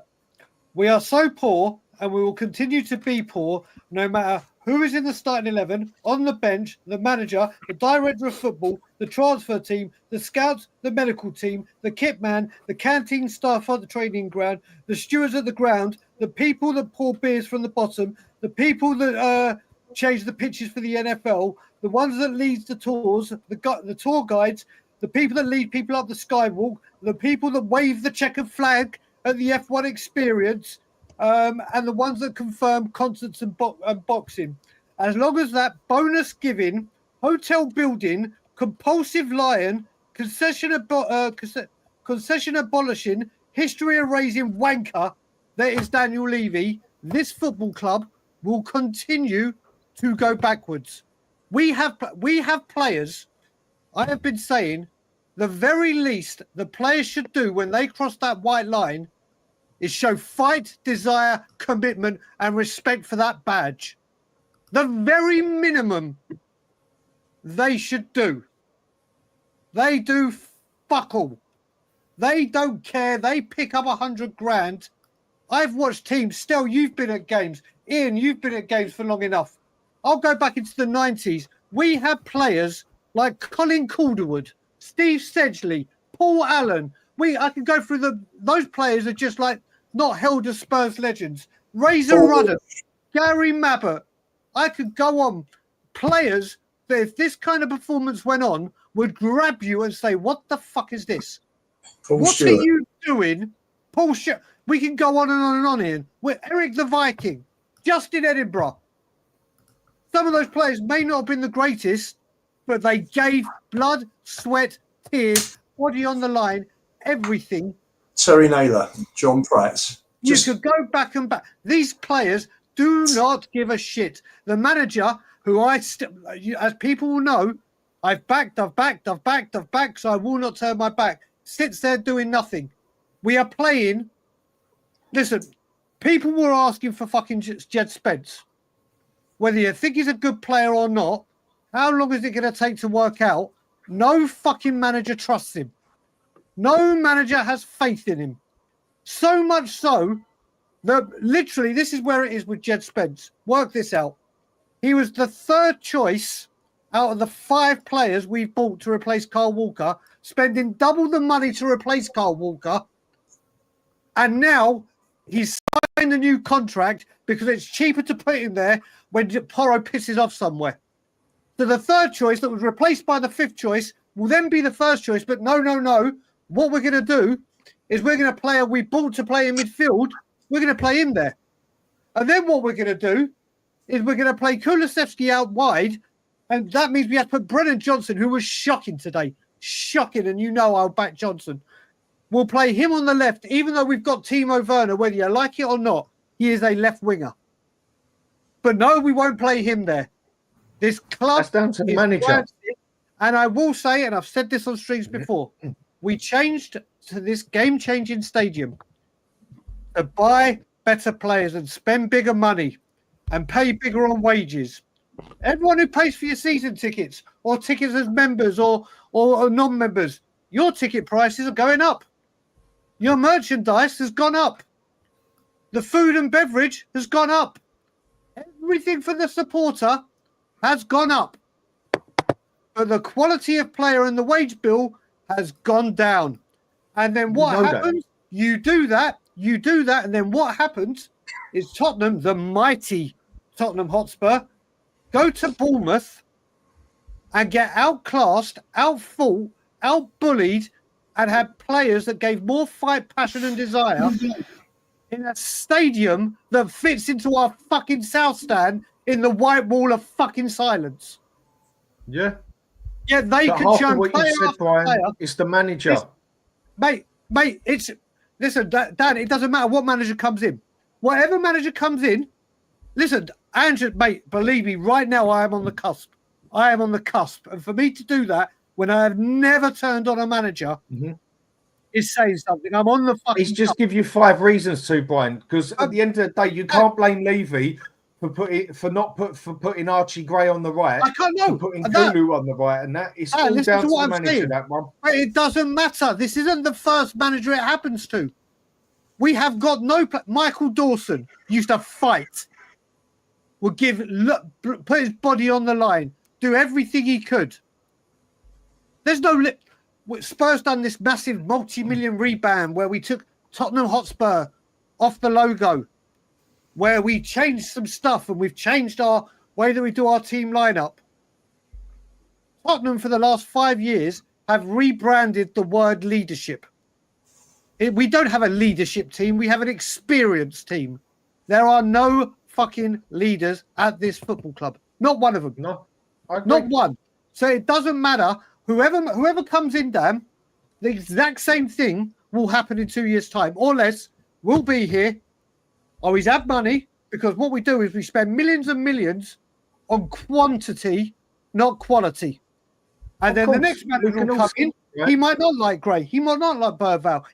It's like, okay, where are we going to put these players? Oh, I know what. We try and get the money back, which we won't because their value decreases, but the wanker will want the full price for them. This manager will get, mate, we are doing...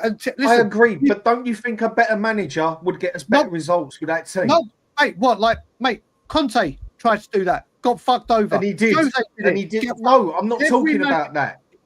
Mate, the player has to... The manager has to adapt to what he's got. Manager bounce, Dan. We'll get new manager bounce, and I guarantee you, in 18 months to 2 years, we'll be right back here. Yeah, right back here. Because remember, Stell will know very, very well. Stell will know very, very well. When Pochettino got sacked, that's it. I'm leaving you out. That's it. That's the final straw. We're bringing Jose. Jose will come. We'll win a trophy. He's got one more chance. One more chance. He sacks him before a final and the Super League. Oh, no. Well, Jose, we hated him and he was all about the money and his ego. We have the manager fiasco. We'll bring in Nuno. Oh, my God, Nuno, what's that? I'm turning up. That's it. I'm done. That goes wrong. Conte. Conte's coming in. Conte will save the day. This is Levy's final chance. Still don't turn. Then we get Ange Postecoglou. It doesn't matter who this manager is. I agree. In the long run, Guardiola could be here and he'd be screwed. You know when the fans should have turned? The fans should have turned when Kane was sold. Why did Kane want to go? Because he had more ambition than the owners. And the fans said nothing because Ange got a few good results under his belt. And the fans said nothing. It was, in fact, the fans could have said during August, before Ange went into this run of 10 games, not a word. This is our best player for the last God knows how many years. Not a word from the fan base. Well, there was a wordie, and it was, we're going to be better without Kane. Yeah. That was what I heard a lot of.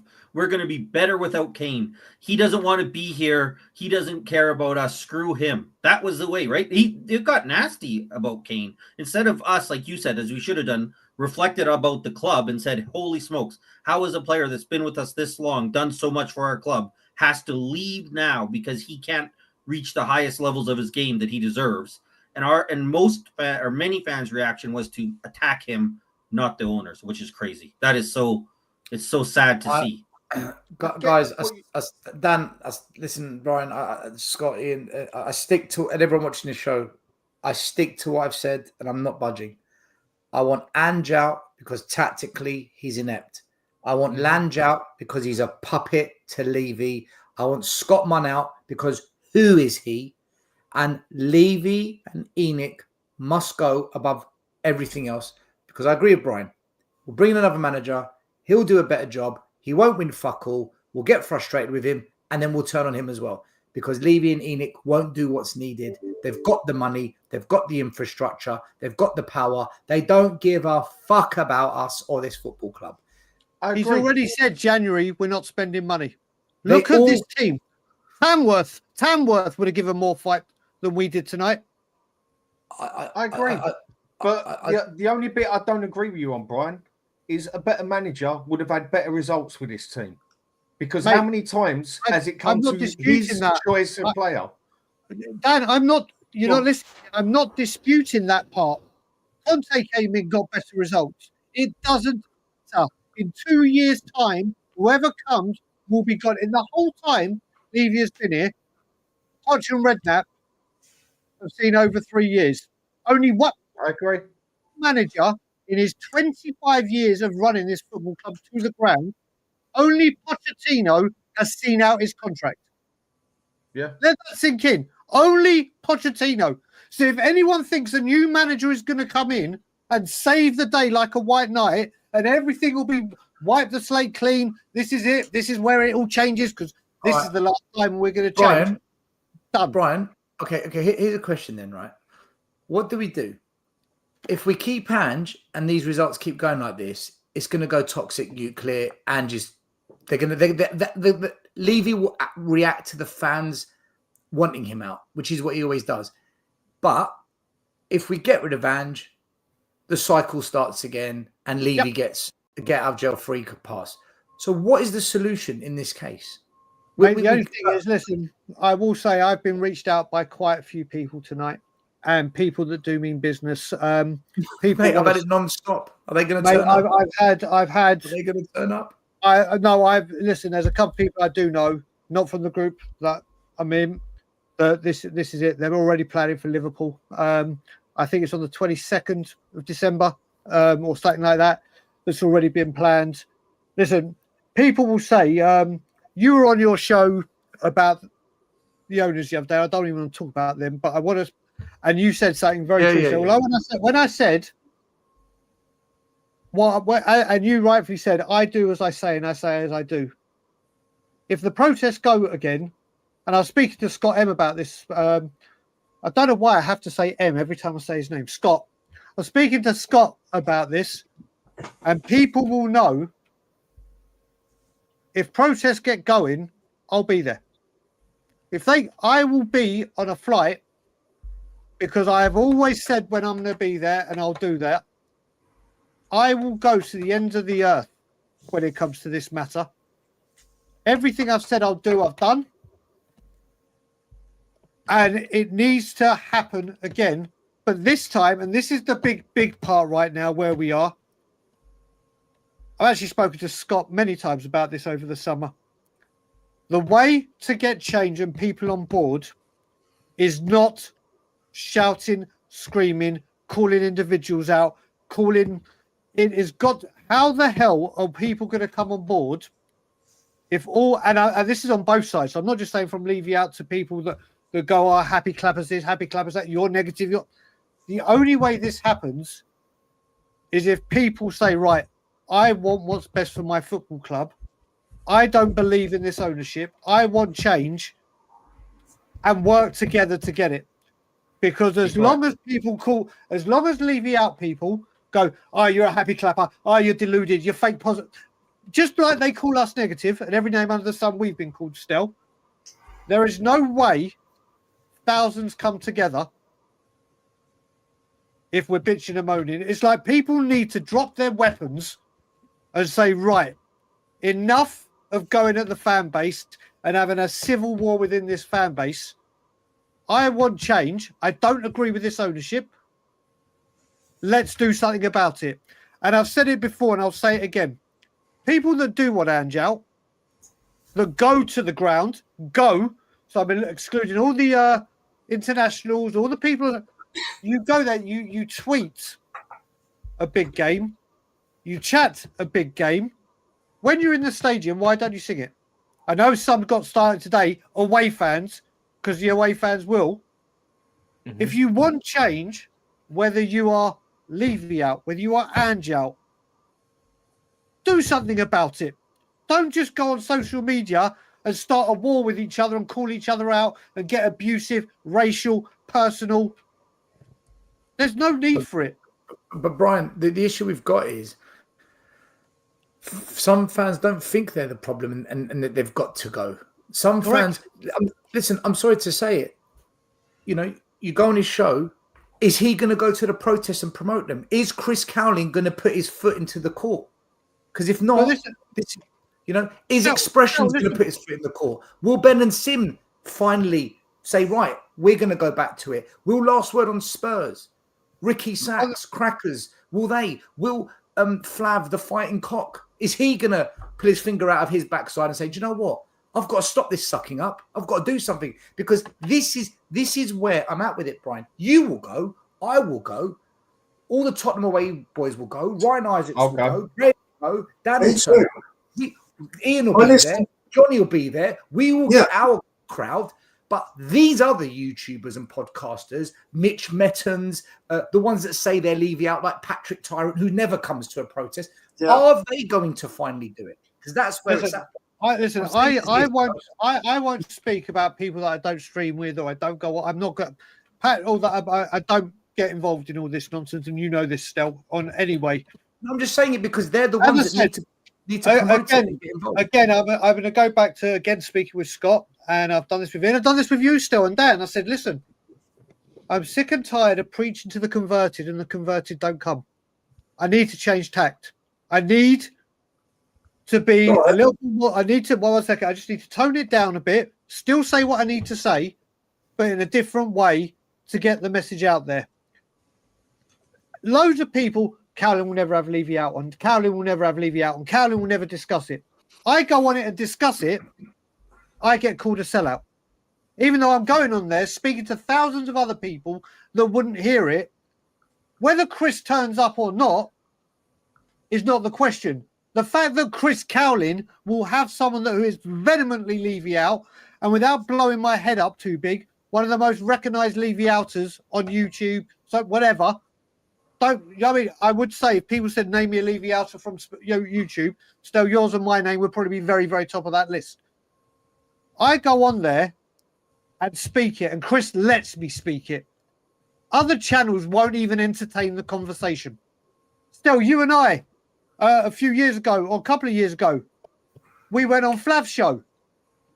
We went on there. We were absolutely, we had a very constructive conversation to get the message out there. Was slagged off in the comments. But still, remember, all the Levy out people who came in and listened and left comments, do you know what, Flav? Well done for getting them on. Well done for letting them have their conversation. Well done for discussing it. Well done for having the balls to discuss it. That's coming from Levy out people that have criticised channels for not having the Levy out discussion. And then the Levy people that back him absolutely crucified you and me. Because that's what happened. But hold on. Sorry, Ian. But this is the thing. The people that agree with us will say, well done to those channels. Well done. Who cares? What we need is those channels to say, we are going to promote change. We are going to support it. We might not attend it. We are going to support it and say, if this is how you feel and this is where you rest as a fan, that's where you've got to be. If it's not for you, if you disagree with it, it's not for you. If they don't do that, I think we're stuck, Brian. That's what I'm saying. So it's good that you speak on Callum's show, and it's good that a new audience hear you. But unless Chris, and I'm not just talking about Chris, I've mentioned 5 or 6 names, unless they all say, This is your chance for change if that's what you want. Otherwise, they're just being journalists. But They're not still, fans, they're journalists. So what you got to remember as well, I've made, sorry for taking over the show here, I just got a lot. No, speak. We've been speaking for 3 hours. I've stopped, since the summer, I have not once used the hashtag Levy out, and I now refuse to. And the reason I refuse to is because like Purple and Gold, that was badly executed, didn't gain the right momentum, brought a lot of shit on social media because people who don't even turn up to protests or may not even live in the country brought up troll accounts and got absolutely vile. It was never going to work. Ever going to work. Whenever you see the Levy out hashtag, it's been used to goddamn death. And people see it and just think, oh, it's that toxic lot, it's that violent lot, which, and still, you know, not and that Ian knows, not once there been any whatever. Yeah, but they say that because they're too scared to take action. So they've got to demonize us. That's why we don't do it, because them lot are bad. They're bad people. Exactly. That's why And because it's political. It's just done the same as politics, mate. Exactly. It's the Levy out hashtag. The way it's, do you know what? It's not even, still, you're right. Big accounts should be wanting to do more. Big accounts should say more. Whether they do, whether they don't, that's their channel. That's what they do with it. Like because they moan when we lose, Brian. They moan when we lose. They moan. You're right. You're right. So what you got to remember, that's a channel. What you got to remember is those channels. Like, what are you up to now? 28,000 or something like that. 29,000, whatever. Yeah. This one may have that number. Chris Kelly, I don't even. I will use Chris. I can't even remember how many subscribers he has. He's got about 130. Okay, 20. So there's 130,000 that watch that show. Why aren't they doing more? Well, they subscribe. Yeah. They should. You know, there's 130,000 of them. Brian, let me ask you. I listen, Brian. I listened to Savo with Arian on Ben and Sim's show the other day. First time I listened to Ben and Sim's show. Yep. I couldn't tell you whether they're Levy in or Levy out. They just sat on the fence, no comments, and you know, surely, I'm not picking them out specifically because it's all of them, but surely, if you are a passionate Tottenham fan and they love the club, they go everywhere. You can see they love the club with, you know. Surely they cannot be happy with 24 years of media. We've had a few bright spots. We've had a little bit of Harry. We've had Ramos at Wembley against Chelsea, and we've had Poch. And we've had a little bit of Conte, a little bit of Mourinho when we were top. But they are little pockets in 24 years. Yep. Surely they can't be happy with what's going on. Would they allow someone to run their business that they had money invested in as against a fan investing in the money? Because I'm sure they spend a fortune travelling up and down the country. Of course they do.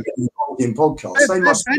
Ben tried to arrange European Super League protests, but it was COVID and no fucker turned up. Yeah. And they did. I will also say, I'm just going to say, they're not happy. They're not happy, but me and Stel will shout to a blue in the face to do it. People will do it their way. And I am going to call something out now because I'm sick and tired of people with misinformation talking nonsense. So his name is Narodov, or however you pronounce it. Narodov. Ben and Simeon were not given corporate tickets by the football club. They were given nothing by the football club. Want to know why they're in the H Club? I will tell you why they were in the H Club. As you know, they went to Japan, Singapore, and whatever country it was on the Far East tour. They had a sponsor. That sponsor was Visit Singapore. That was Visit Singapore. Visit Singapore. Whoa, still. Visit Singapore were there and they wanted to discuss doing another sponsorship. They sit there and they asked them in as their guests. So before people want to run their mouths and run down channels, and that goes for people running down Stel's channel, my channel, their channel, whatever channel, get your goddamn facts right before you start running your mouth and spreading nonsense, because it's this kind of shit that the fan base does. We're spreading shit and rumours and tittle-tailing and thinking they're clever, and you wonder why we are where we are as a fan base. But Brian, my issue with channels is They moan when we lose, they complain when it's not working, and they do nothing about it when they know what the problem is, right? Every fan, let me read something to you, right? All year, right? All year long, I've been getting shit from that smart ass who thinks he's clever, yeah, Ben Bowman, because he's got a little gig on TalkSport because he's friends with Flav, the fighting cock. I don't care, right? And he's been defending Ange, criticising Tottenham away. Whenever someone slags on Tottenham away, he's there. Yeah, I watched. Yeah, did you see those jokers? Pathetic. All the things we've been saying, it's all a joke on this channel. This is his tweet tonight. I tried to be positive about the transfer window in the summer.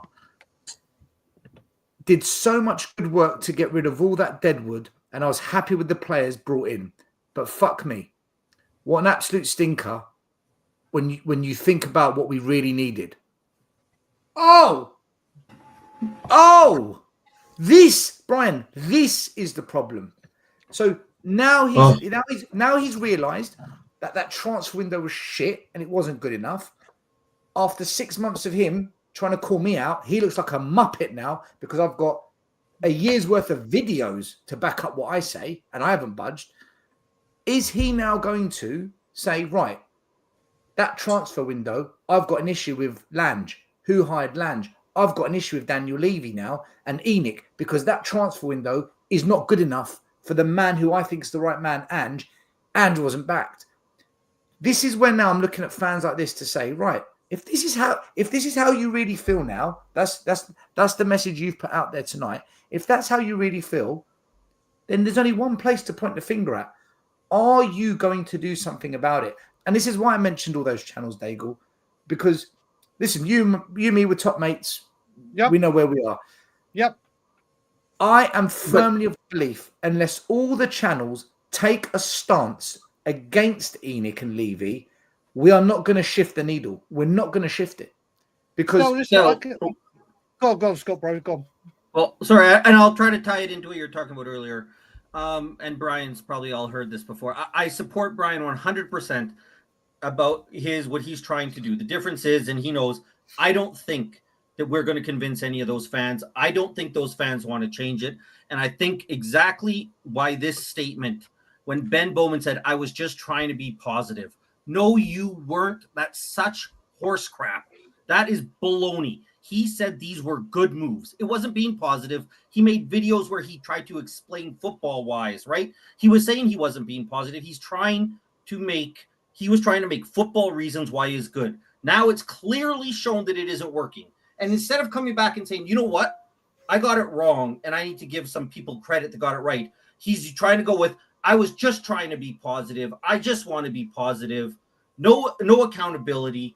Not actually changing his views, just trying to save face. And this is why, even though I support Brian 100%, I truly do hope it works.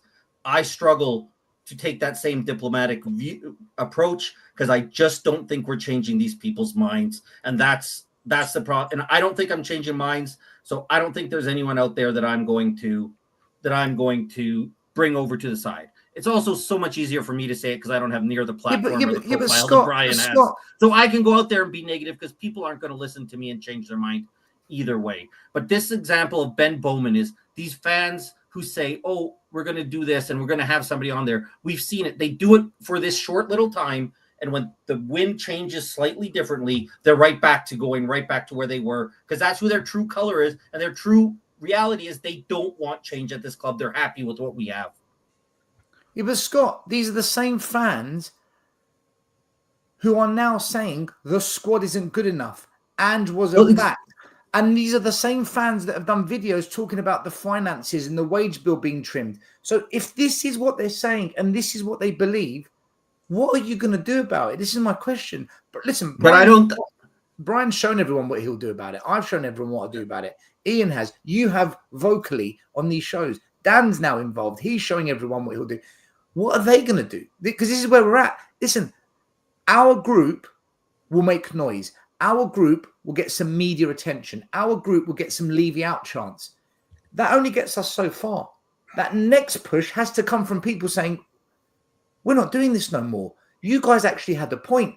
Right, we're going to do something now.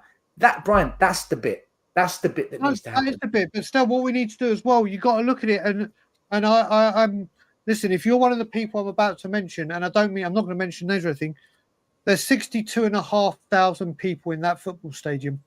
62.5. Let's just take away. Let's just say 10 for away fans, corporate, whatever. That's 52,500 fans in there. That's got nothing. There's 52,500 of them. Forget the people that we've mentioned and what are they doing. I can guarantee you there is more than 10. I could probably say there's more than 20% in that stadium that want Levy out. That's 10,000 fans already. So why aren't 10,000 fans voicing their opinion? Why are 10,000 fans? Like I said, I have said from the season that we signed no one, that summer, if this football club don't sign anyone in the summer, not a penny goes into the club of my money until this board have gone. I stuck to it. So true to my words. My family have had a tradition that goes back to when my dad was a kid, and the uncle bought the nephew or niece a Spurs baby grow. So the very first outfit they wore in the hospital bed, or little whatever you want to call it, was a Spurs baby grow. My first three nephews got it. The fourth nephew and the first niece came after I said not spending a penny.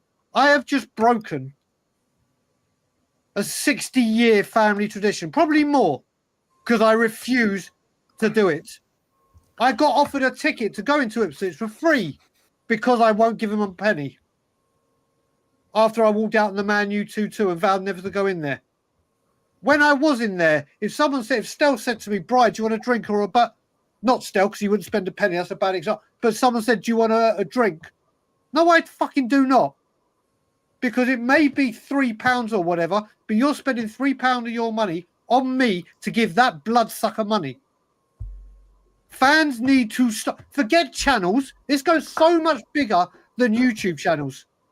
Toronto Spurs, where Stel has been to see, the day the Super League was announced, refused to buy stuff from the Spurs shop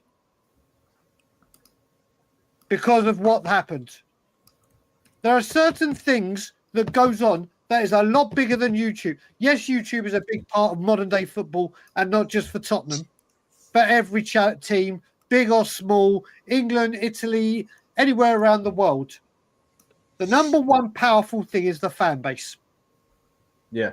Where action happens is in that stadium if that fan base have the guts to do stuff. Phil, you and I stood there proudly and enjoyed us for a few, where there was 150, 200, maybe even 75, maybe even as low as 30. But we stood our ground. We stayed there. Let me read you what Man United. But Dan, let me read one thing, then I'll come to you. Right, this is what a Man United fan tweeted tonight. We have Ineos now, but we still show more passion in singing anti-Glazer songs than your lot show about wanting Levy out. Come on. Obviously, the guy is an idiot and isn't interested in winning. This is your club, so your fans have got to start showing true fight against the muppet that runs your club. Facts. 100%. Bro. Over to you. The two of the most powerful things out there. There's one, and it's the most one of the most powerful things in the world, bar religion, and that's money. It's because it what's make the world go round. You want to damage someone, you do it by money. It's quite mad how they're doing it. I'll give a quick example. It's quite mad how they're doing it on films and computer games at the moment, because they don't like what the crap's being turned into for everything being shoved down their throat with all this DEI shit and everything. But that's a bit of a different story. But they've stopped buying the stuff. They don't buy it now.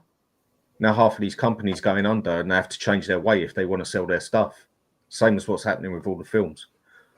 The way you damage this club, the way you damage this owner is by the money. It is. There is another way, but we don't really want it to go that way. But sometimes it's the only way that actually talks. That's why some of the other groups done it. Last bit. The other most powerful thing out there is social media. In some ways, in a bad way, because so many people can say what they want and get away with it to an extent. But in the other aspect, for exactly the same reason, on X you can say what the fuck you want and get away with it, because that Elon Musk is a top man, as far as I'm concerned. And you're right on what you're saying, on what you said earlier, yeah? Fighting with each other don't really do no favours. One thing I say, I've said it to others, it's the oldest trick in the book.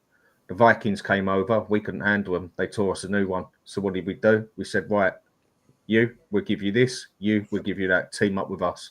Next thing you know, the Vikings ripping each other's head off while the Saxons stepped back and laughed at them, gave them what they wanted, and then went out and stabbed them up on the sly, basically. Why? Because it was a split. It was split army. 10 times easier to fight 5 little armies than it is one big army. And one way or another, it's got to start somewhere. And one way or another, I think this one is actually going to upset a few more than maybe the past few. Will it be significant? I don't know. But Brian, social media is probably the most powerful thing out there, bar money and religion. No, of course, no, but still, but Dan, what I'm saying is, look, I'll give you a prime example. People are talking about boycotting a game. Never going to happen because of the way the world is and the economic crisis and everything. People cannot afford to not sell their ticket and go. Some people are in a fortunate position and go, do you know what? If we can all come up with one game, I won't put my ticket on the exchange. I'm willing to let it sit. Has to be a televised game, obviously, to get the. But I understand completely why people won't do that, because people need the money or want the money, whatever, for whatever way. It's a hard time out there. Understand that. Understand that. I can tell you now, if I said to you, right, we've had 16, I think it's 16 managers under Levy full time. 16, 15, let's just say 14. 16, Brian. All right, 16. Okay. If you're going to the ground, either don't go into the stadium, as into the actual arena part itself, until the 16th minute. There are fucking hundreds of TVs in that stadium where you can watch the game. You won't miss a single kick. Just stand outside in the concourse with your beers, giving him more money, and don't go in there till 16 minutes. So for the first 16 minutes, or the other way round, leave 16 minutes before the end, and again, watch everything from the concourse. You won't lose money. You won't. All you're doing is you're going there and you go, I'm not happy. I'm going to show it. I'm going to watch the first 16 or the last 16 minutes from the concourse with the hundreds of TVs. This fan base won't do shit. It will cost nothing. No balloons, no protesting, no chanting. Get up on your feet like the Liverpool fans did with the away tickets. They all walked out en masse. Our fans will do nothing. I must tell you, Brian, I can't get to the Liverpool game on the 22nd of December. I put the 2 tickets because we got a family lunch. I put the 2 tickets on the ticket exchange. One went in 3 minutes. The other went in an hour. Yep, that's what it is. That's what it is. How, like I said, either walk into the stadium 16 minutes late or walk out of the stadium. But the thing is, they won't walk out of the stadium 16 minutes. If it's 1-1 or we're winning 3-1, I've got to stay here and celebrate because we've won a game and we can all. How embarrassing in that stadium was that singing the Romero song? We beat Manchester City 4-0 without Romero. Embarrassing. Fucking embarrassing.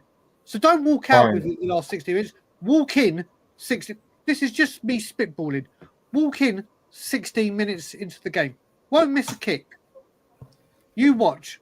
I could promote that. Stel could promote that. Every single big YouTube channel could promote that. This fan base will do fuck all. I was there the other day, Brian, and I've been to stadiums in my life. Yeah, Barcelona, Dortmund, like Wembley, Tottenham when it was White Hart Lane, and other places, Munich. I have never ever heard a stadium so dead in my entire life. Usually at a ground, it's not far off places I've been, it's not far off distant from being at a nightclub where you literally not far have had to shout to the person next to you to get heard, or at least talk loud.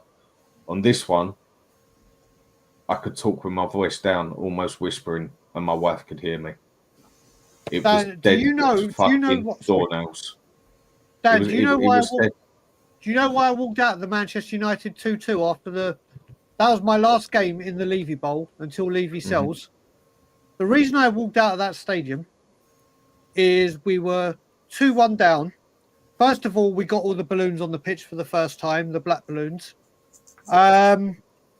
Manchester United were 2-0 up and singing we want the Glazers out. We got Levy out going at one chant, and then people either looked at you like you were deranged or joined you. But the real reason I left is after I got the balloons down, I went and sat with Ben and Simeon. 2-1 down, 4 rows in front of me. 2 people were playing Candy Crush next to each other. That's to the left of me, 4 rows down. To the right of me, probably me. People were blaming Mauricio Pochettino for leaving this squad so threadbare, and we've never been able to recover from Pochettino. And behind me, I had 2 people. That game I think was in late April, early May. I think it was early May. Behind me, 2 people were talking about whether they should go to Brazil or Portugal on their summer holidays with the kids. And I was like, right, I've got to get out of here because I'm going to get arrested. I was like, I have got to get out of here. This is what this football stadium has become. The white wall of noise. The white wall of noise. The white wall of silence. Do you reckon Borussia Dortmund tell their fans to sit down in the yellow wall? Never in a million years. Do you reckon the white wall, when the yellow wall and Borussia Dortmund say, "Joe, we've got this wicked initiative to generate atmosphere," they'll listen and do it. They even blocked Return of the Shelf, who had his singing section. They don't care. They don't. No. They have no interest. And then when you start chanting and that, they just turn up the music so fucking loud you can barely hear it. But you get enough people doing it, you do start hearing it.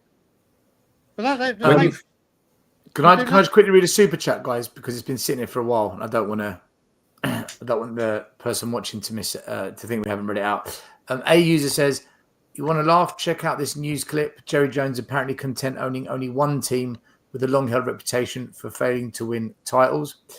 And Tommy Castillo, a Man City fan on the Big Six show, says he doesn't want to hear Spurs fans complaining because until we properly protest, like making it really uncomfortable and Levy until then. Listen, every fan base knows this but ours. And every fan knows that after 24 years of the longest ownership of any Premier League club, the longest ownership of any Spurs business company football club in the history of our football club, they have failed to deliver. They have failed to deliver on a football front. Tonight, for me, I don't know about you guys, but that altercation with the fans, that's the turning point. That's the point fans have said, fuck this. I'm all for them blaming Ange. Some of the comments made went too far, but I'm all for them blaming Ange as long as they go after Levy as well. And they properly go after Levy more than anyone else. That's what needs to happen. And you know, Man United fans say it, Arsenal fans say it, Chelsea, all the rival fans say, but you accept it. You let them do this. And they're right. They're spot on. Even the Arsenal ones turned. Even the Arsenal, I mean, and they had punch-ups with each other outside, and in the end, they all teamed up and got what they wanted. Man U got 10,000 up there just because they did not like the fucking shirt. Dan, I don't know if you know, Graham, who we're friends with, he goes to all the away games. He said there was Spurs fans were fighting amongst each other in the terraces tonight. Yeah, they were. There were big fights tonight. Big. And that is what exactly happened with Arsenal, basically. That's exactly what they did. But in the end, they teamed up and got what they wanted. But the thing is, this fan base, it's so... How do I put this now? Fractured? No, mate. I can use a better description than that, but I've just got to be careful with certain things I say.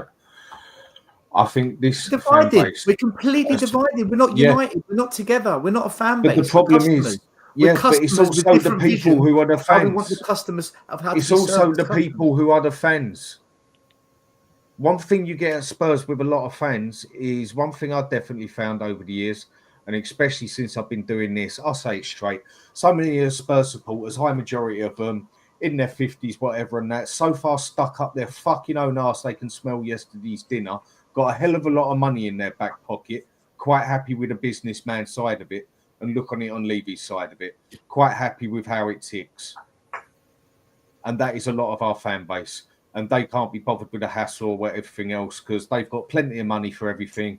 They don't give a shit about anyone else who ain't got the money. Like when you do get some see you next Tuesdays on a show preaching about tickets can go up another 10%, I don't care because I can pay it. And that is basically a majority of our fan base. The thing is, there was a time where you go to a North London derby, you lose. You want to get out of there. You want to get, you're fuming. You're fuming, right? Now, like this season, we lost 1-0 to Arsenal. I couldn't wait to get out of there. Get me out of here. I don't want to be here. I don't want it. I'm pissed. The South Stand's packed. Drinking, eating, socialising. Yeah, it's just a North London derby. We lost our arch rivals. Have a drink. Enjoy life. Am I? Stel, do you remember what I said to you? Remember what I said? Do you remember what I said to you, Stel? Ian will know this because he was there. How many people, however many's watching here, and who used to regularly go to Tottenham, even up until the Poch days. I said this to you on the phone call the other night, Stel. Up until the Pig Poch days, you used to walk down Tottenham High Road from when I was a kid, going when Terry Venables was our manager. You walk down that high road, it was a crescendo of noise, chants, just absolute cauldron of noise outside going into the stadium. You walk there now like you're walking to detention in school. You can hear a pin drop down that high road. True, now I was there for Ipswich. Yeah. Literally, you just see people walking like they've just come out of double maths, about to walk to science, and they're just like this. There's nothing. The atmosphere. Yeah, go on, bro. Sorry, man. You just did nail on the head. It's true. When I went there on see Fulham with my wife, it's true. Walking, I remember when I used to work there when I was 19, I think it was 18, half 19. Used to work on the North Stand, just as a steward and that. There was passion down there. There was loudness down there. We walked down the road. Okay, there was a couple of people walking down the middle of the road and that, but you'd never thought there was a football match. And it's because they don't believe. They don't believe that what they're going to see, they're confident. When we had good teams and good managers, they believed. The atmosphere was different. Listen, I was there when we played Arsenal, the first North London derby in the new stadium under Conte. That's one of the best atmospheres I've ever been to, ever. Because we believed we were going to do it to Arsenal and we were going to get top 4 and get back into the Champions League, and we turned it around. There was a belief. Now you go to Spurs, we say it on every show before we go live, we don't know what we're going to get. Tonight we said, if we win 4-0, I won't be surprised. If we lose 2-0, I won't be surprised. If we draw, I won't be surprised. There's no belief. So you go to the game, how can you be buzzing if I don't know what I'm going to get? I don't know what to expect anymore. So there's no belief because the manager isn't doing the best with what he's got. The players aren't good enough, right? They're not good enough because that's the history of Spurs since Poch left. The transfers at this club for the last 5 years have been expensively bad. There's no, we all believed under Poch. We all believed under Redknapp. We really thought we were going to do something great.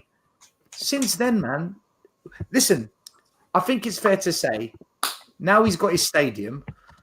He doesn't give a fuck about us. He doesn't need us now because he's going to build the NFL franchise. He's got all the other income streams. He's building that hotel. You can see the foundations there. It's all beginning to build when you go to the games. He's building his luxury, right? Building that stadium and securing the finances was the moment he completely owned us as fans as well. Now he's got us by the short and curly whirlies. He doesn't need us. He'll get rid of the old school fans. Do you know what? Someone was saying to me the other day, and it was an unbelievable truth. If he launches an NFL franchise, he will get a whole new fan base of NFL fans, and they'll be the new Hotspur NFL fans. Yeah. Mate, he could live off them. He could Same live as off Son gets so many in there. Just Son on his own fills up like part of that stadium. him building that stadium. We really thought, yes, we're going big places. We're going to join the big boys. Nah, he built it to completely fucking own us. And now he does.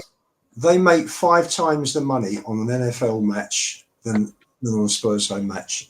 So they only need that much. They only need 5 or 6 games to equal the same money that they bring in. That for much. 5 times as much. Well, the NFL is the best league to be an owner in.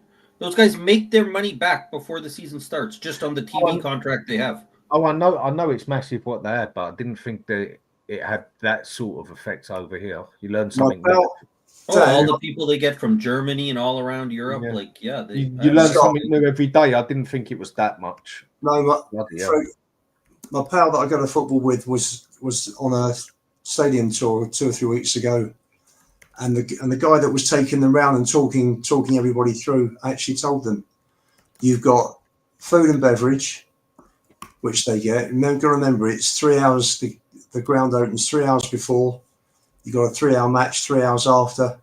So you got 9 hours. They can take drinks to the seats. So you got 9 hours of eating and drinking. They clear out the club shop of all football merchandise, put the American NFL merchandise in. I think there was for one of the teams, there was something that was in plastic. And one of the guys questioned, he said it's £60. And one of the guys on the tour said, £60 for that? You're kidding me. And he turned around and he said, no, complete sellouts. The beers are about 11, 12 quid, I'm told. The food's double the price. They don't make money on the tickets, but they make a lot of money on the TV rights as well. And they end up making about 25 million per match. This came from the guy who was comparing the stadium tour. So you've got to presume that it's correct. So this is where it's going. Ian, we know all this. We can see it. But this is the challenge we've got. Adrian's Wall. They are going nowhere. He's spot on because you, Adrian's Wall, you don't do anything about it. As long as you continue to take zero action and tell the rest of the world they're going nowhere, you're right, because you are allowing them to go nowhere. You are helping their cause. People that say to me, protesting doesn't work, I always say to them, have you tried?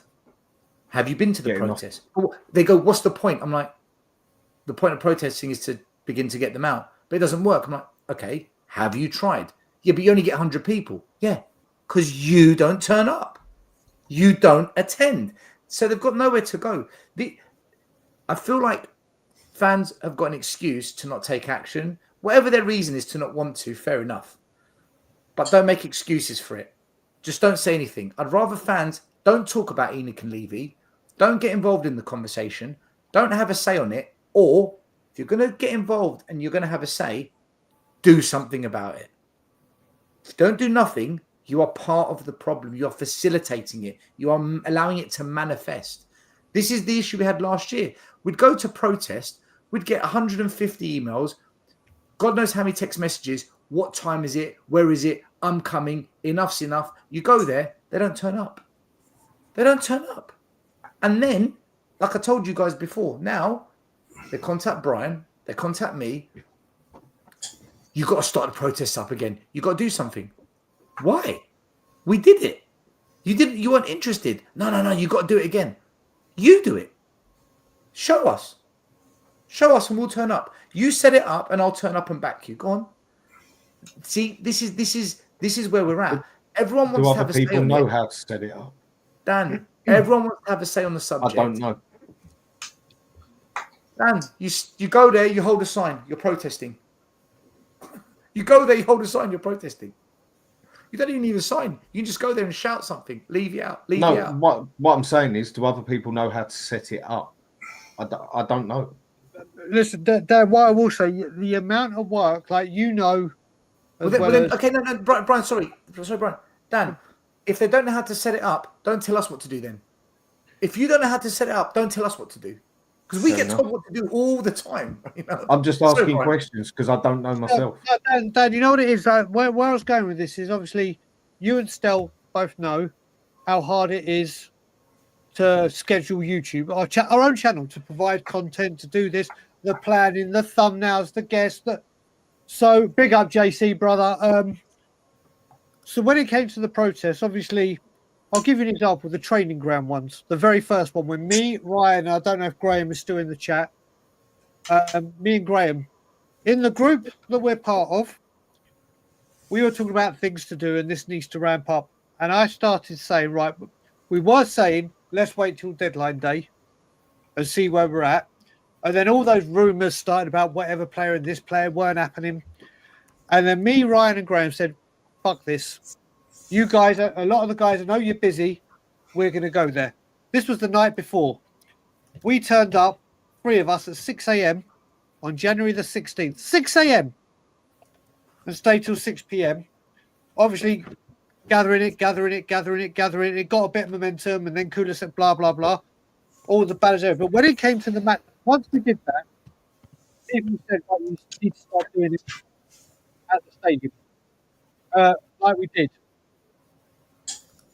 Myself, again, Ryan, Graham, Billy Carnes, Boogie, and a few other people got there. Kickoff was at 3 o'clock. We got there at 10 o'clock. To set up over 20. Your volume's gone funny. Is that better? Can you hear me now? Yeah, much better. So we got there early to put up the banners, only for people to start putting fake photos out that was at like 2 o'clock and no one was there. I went on to all the YouTube channels, came on here, did ours, all the channels promoting, all of YouTube, all of social media promoting. I was going on so many YouTube streams or running so many YouTube streams to spread awareness. Now you got to remember, there's a lot of people, and Stel's got this channel has grown exponentially since I was part of it. But he gets a very, very large audience. But you got to remember, not all of them are match-going fans. No. So there's loads of people that were saying, I'll retweet everything, I'll do something, which is all fair play. I know a lot of people that are in this chat right now that busted their gut retweeting everything I said or reposting every single YouTube, everything. But then you have the fans going, yeah, I'll be there, I'm going to the game, I'll be there. Listen, it's a Saturday or a Sunday. They've worked hard all week. They go and have a pint. And then they stay there. The amount of people that came past us and said, keep it up, lads, keep up the good work, leave you out and walk off. Or can I take a picture with this banner? Can I take a picture with that banner? Yeah, but will you promote the message?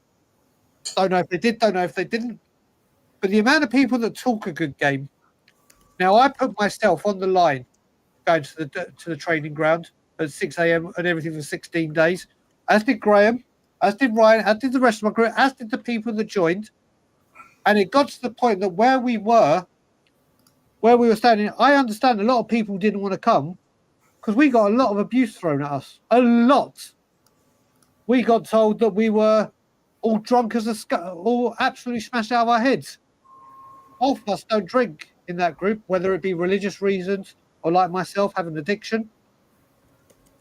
We're all doing Charlie and MDMA and all that. No, we weren't. Not a single thing. Oh, we were violent and punching people in the streets, blah, blah, blah, blah, blah. Ian will know he's been there, not one bit of violence.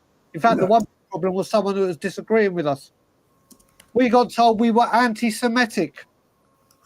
Anti-Semitic. Ian and I are Jewish. Ryan Isaac's Jewish. Graham's Jewish. I got called a Nazi standing with Jewish friends. You can put everything. We put everything on the line. I gave hours. I wanted to get to the European Super League protest. I couldn't go because I was here and it was COVID. and it was deemed then where you couldn't fly. And I don't even think the first vaccine had come out then. But I promised the world, or not the world, that the Spurs fan base, the NFL are coming. I know if you get a lot of bad press, the NFL hate it. I will be there for the NFL protests. I don't care if I'm by myself or over from Canada I flew. I could have been over in England sooner to see my family that I hadn't seen and my nephews that I hadn't seen due to COVID. But I knew that if I went over then, I couldn't come back in October for the NFL. So I put off holding my family to be there for the NFL. I have given, as many others, and I'm not just signaling me out, Stell's done it as well. I have given blood, sweat, tears, hours, flights, taken abuse, been targeted so badly. Ian's seen it and Stell saw it. I did a family picture for my dad's 70th. Someone put a picture below of Auschwitz and say, get that entire family in the gas chambers and get the entire family in and turn the ovens on. I told you about this, Dan. I have stood there and taken the lot. Just proud because it's something I believed in. I stood there determined to say, do you know what?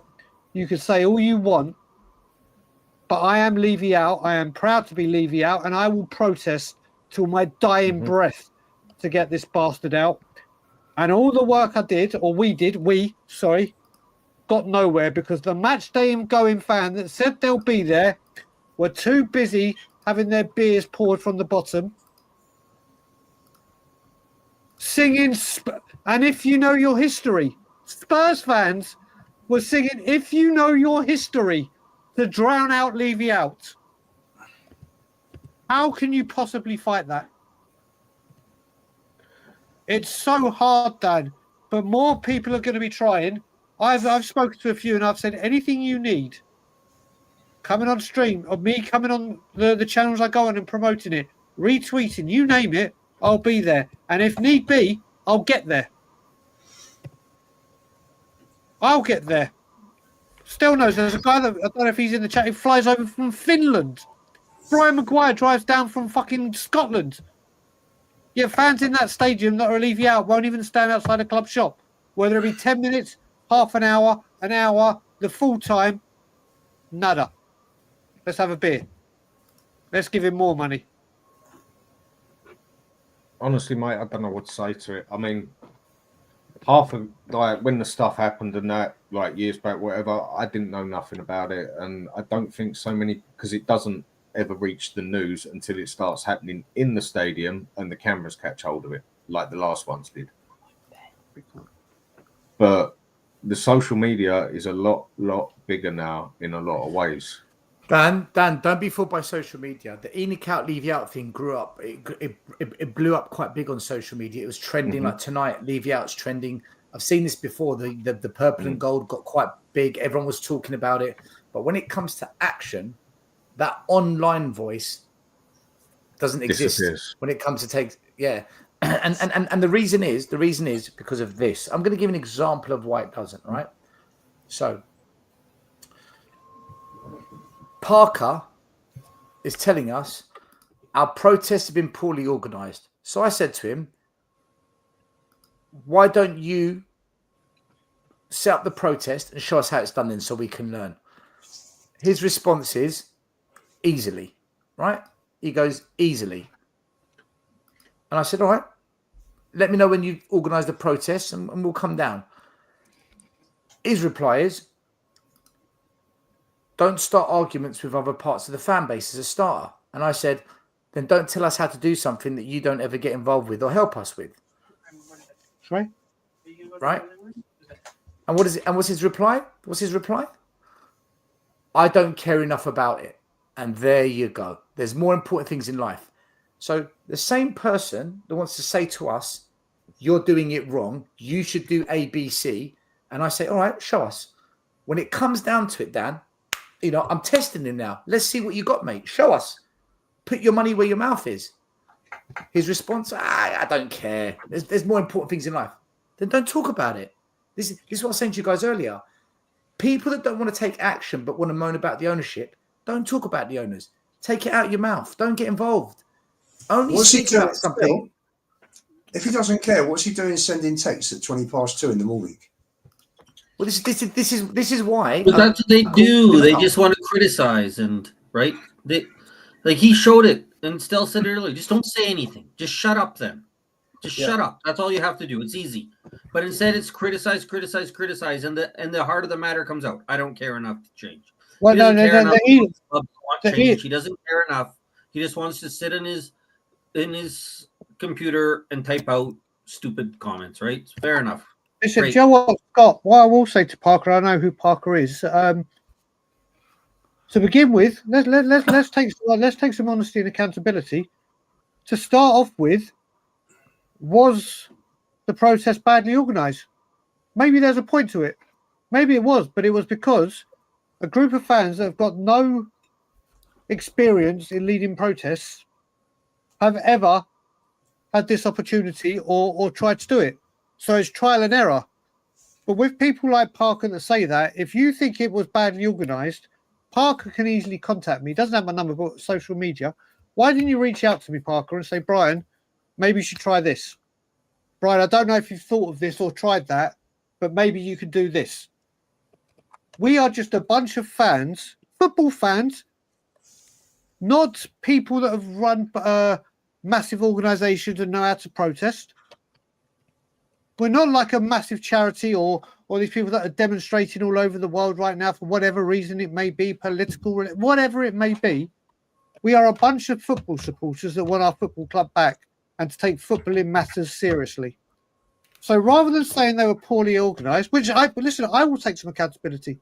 Some of them were. Some of them were last minute. Some of them we could have advertised better. We didn't until I found the graphic designer. Didn't have the perfect graphic designer. It's trial and error. But rather than saying, well, it was poorly protest or poorly organised, people know people that leave you out. Still, people could have reached out to you and said, listen, I think what you've done here is wrong. Try this. This will get maximum exposure. Have you tried leaflets? Have you tried this? Try this. Have you actually thought about this being an avenue to go down rather than this one? But no, everyone stays silent. Everyone stays silent and doesn't say anything till after the fact, and now we're 2 years down the road. Oh yeah, but they were badly organised. Well, why didn't you say something? Poorly organized, badly organized, but not willing to do anything themselves. That's what I don't get. Just listen, if it's so easy. This Parker guy's getting away with it, right? You're friends with him, so I get it. You're gonna be a bit more diplomatic. I don't know him, so I don't care, right? For me, don't come here and say to me your protests are poorly organised, and I say to you, can you organise them so we can learn from it? And your reply is, I don't care. I've got more important things in life. Well, clearly you don't, because you're here and you want to talk about it and you want to have your say in it, which means it bothers you or you've got an interest in it. It's like when you go up to a girl in a nightclub, she blows you out. You go up to go in a bar, she blows you out. And then your mate, who never speaks to women, wants to give you a lecture on you're doing that wrong, you're doing this wrong. Go on then. Go on. Nah, I'm all right, mate. I'm all right. Then shut up. Shut up. Go stand in the corner by yourself holding your drink like you do every time we go out. Don't tell me what to do, right? This is what's going on here. Brian, I can't handle it. I can't take that from anyone. The interesting thing is, the interesting thing is that what's the tipping point? How low does the club have to get? We don't care. Before there is a tipping point. I honestly think there isn't one. Before the mainstream fans actually get on board. They won't. We've seen it with Nuno, and we saw it on the second occasion as well. And they don't like it. ENIC out, LEVY out. They don't like it. And it gains more traction when it's 15,000, 17,000 people in the South Stand all singing it. And then you start getting pockets around the ground singing it. And it's on to put this club as no tipping point. Well, there's always a tipping point for something. And how far do these owners take the club away from its core values and what it's all about before people start waking up and saying, do you know what? Jesus, we used to have a football club here. Now it's an entertainment venue. And the football's gone to shit. So, but Ian, you made a good point there. You said they called for Nuno out, right? And we got that change. That summer, so less than 8 months later, that summer, the club bought Svensson. Conte said, I don't want him. And no fans, we know who did. The majority of the fans just accepted it. It was 8 months later. And that's the problem. We got to a slight tipping point with Nuno, appointed Conte, and the fans were ready. That's good. Now we're done. Our tipping point, we've been satisfied. And that's, to me, the problem. Is that tipping point should have been Nuno, like you said. And then in the summer when Spence was brought in and the manager said, I don't want this guy. What are we doing here? That should have been rising up from the Nuno, but it was already pacified. And that's why I question whether or not we're going to get the change that people want, because I don't think the fans want it. If we get hammered Sunday, and then it goes on, not sure about Southampton, but then you lose to United, you lose to Liverpool, you lose to Forest. We're sitting 13th, 14th position by New Year's Eve. We lose to Rangers next week. Ian, if we lose to Chelsea with a bad performance, right? If we play like we did against Roma, Fulham, Bournemouth at home and lose to Chelsea, it's going to go toxic. It's going to go toxic very, very quickly, because those videos tonight are going to go viral. There's a lot of angry fans out there. Half of them are going to blame it all on Ange. Half are going to blame it just on Levy, and fans like me are going to blame it on both. It's going to go toxic, 100%. The performance is key. If we lose 1-0 to Chelsea, but we really went at them and we were unlucky, fans will accept it. But if we get, as expressions call it, put in it's like 4-0, 5-1, whatever, that's all the score. And we're terrible, like possession, playing out from the back, errors, no energy, no effort, no hunger, no meaning to beat Chelsea. Ange is fucked.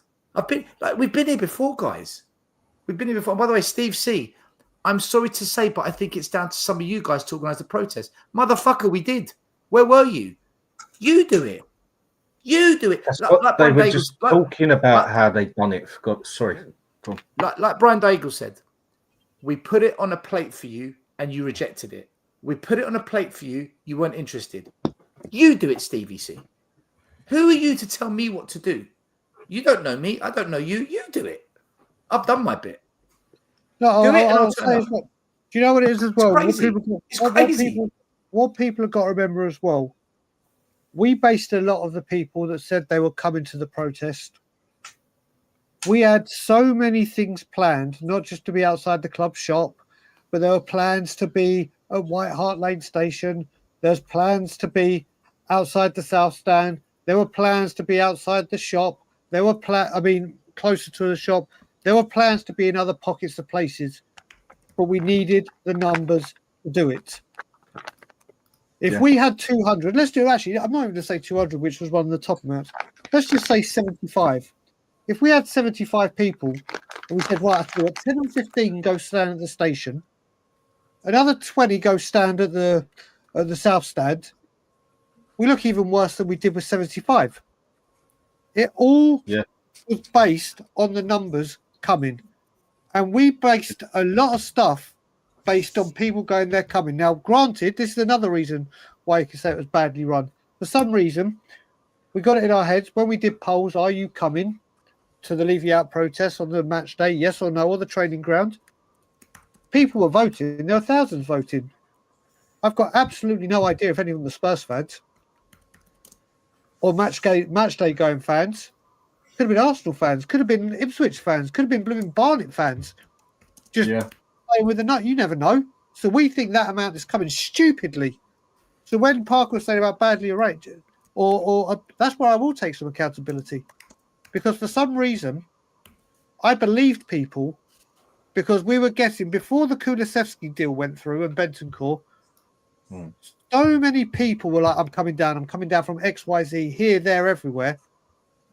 And then when it came down to it, you saw still, you came at 6, 7 o'clock in the evening once you're done with work. I'd been there since 7 in the morning or 6 in the morning, whatever it was that day, setting everything up. I was fuming. I was spitting blood because once again, I believed polls on Facebook, Twitter, Instant, all the others, YouTube. Oh yeah, we're coming. I'm coming down from. They're probably laughing at our faces when we're doing it. Probably having a good laugh. Daigle and everyone else think there's XYZ amount coming. You never know. You never know. So the only thing, that's why I keep going back to it. The only thing we know as Spurs fans on a match day is there is 65 or 62,500, whatever the capacity is. Take away the 10,000 I said, like for corporate, blah, blah, blah. There's 52,500 Spurs fans there on a match day that can affect things. Forget YouTube, forget social media, forget everything. Why are 52,000 people, with a lot of them that want change, are not prepared to do it, and they're there at the ground? They're there. I do think, Brian, that now we don't have a club icon to pull us out of trouble, which means that if we do hit the buffers, it's going to be a very quick descent down. Because I just don't see anybody in that team. You know, if the team goes into free fall, we don't have any leaders that are going to pull us out of it, and that's the big worry. Well, it's so bad, Ian. We don't have any players to come off the bench and pull us out of it. Tonight, we made every sub we made. We got worse. I think we got worse. Well, I actually thought Bergvall looked quite bright. There was nothing in the end product. We ended up losing, but I think he came on. 18-year-old kid. I think he looked bright. Still, honestly, do. You know, you're not going to get prime Modric when Bergvall comes on the pitch. Judging for where he is in his career. No. I'm not doing that. My point was the players that came on the pitch. I don't care how old they are, how experienced. The point I made was the players that came on are the only players we've got available. The bench is all we've got. The players that came on offered us nothing. It didn't change anything. Do I blame Bergvall? No, because like you said, he's a kid. But he offers us nothing right now. So even what we've got on the bench comes on, we got worse. This is the squad they've built. Between Levy, Lange and Ange, this is the squad they've built. They got rid of Dyer. They got rid of Rogan. They got rid of Chicken Royale. They got rid of Skip. They got rid of Højbjerg. We're worse. They got rid of the Deadwoodian, and we are worse. Because they didn't replace them with the established. It wasn't like for like, was it? They bought kids for established players. What we got rid of was shit, but we got rid of crap. We got rid of crap, and we're worse. You know. And I've been here before. I've been here with Mourinho. I've been here with Nuno. I've been here with Conte. I was here. But hang on, we had Harry Kane then, didn't we? We had Kane. He saved us. Massive difference. Just like Gareth Bale covered over all the cracks, Harry Kane and Prime Son covered the cracks. Now there's no class players at the club, so there's no cracks. They can't cover the cracks. No. There's no one to come on and cover the cracks. Hopefully, Richarlison's going to come back. Odegaard. Right. You did notice, I must say, still, you know, it's ridiculous. Last few games, Dragusin and Davis have played okay. Forster's been our best player. Take Forster out of the equation, but I think today you noticed we missed Romero, Van der Ven, Bentancur. These players were missed. Because you've got an outdated defender that shouldn't be at the club playing 3 games a week. Of course he can't play well every game, and of course his hamstrings popped. Sure, Dragusin can't form any kind of partnership at the club. 1 minute he's defending with Ben Davies, then for the second half he's defending with Archie Gray. Premier League he's back with Davies. We go and play Galatasaray. He's with Archie Gray. What are we doing? Dorrington, I think, is injured, so he's not going to be coming through anytime soon. So one minute he's playing right back with Porro, then he's playing right back with Archie Gray, then he's got this guy on that side. You know what they're going to do? They're going to rush Romero back for Sunday. Don't see if Romero plays against Chelsea, he will get a red. Mark my words, because he'll be too slow. He won't be ready. Sunday is set up for the ultimate shit show. Can I just answer Lynn Simpson talking about Nuno? A fact that I wasn't. There you go. A fact that I didn't know until last week was that Nuno has had the same number 2 with him wherever he has been, except for Tottenham. Yep. Valid point. Very valid point. Because he did okay at Wolves, didn't he? And he's not doing so bad at Forest. And again, you look at Forest squads and you look at our squad, and you think, well, league positions should be reversed here, shouldn't they? Forest, Bournemouth, Brighton, Brentford, all above us. As I said, the players aren't. They're better than what they are under Ange, but maybe the squad's not as strong as people actually think they are. Well, is Nottingham Forest squad? Is Nottingham Forest squad better than Tottenham? Is Fulham's squad better than Tottenham? Is Bournemouth's squad better than Tottenham?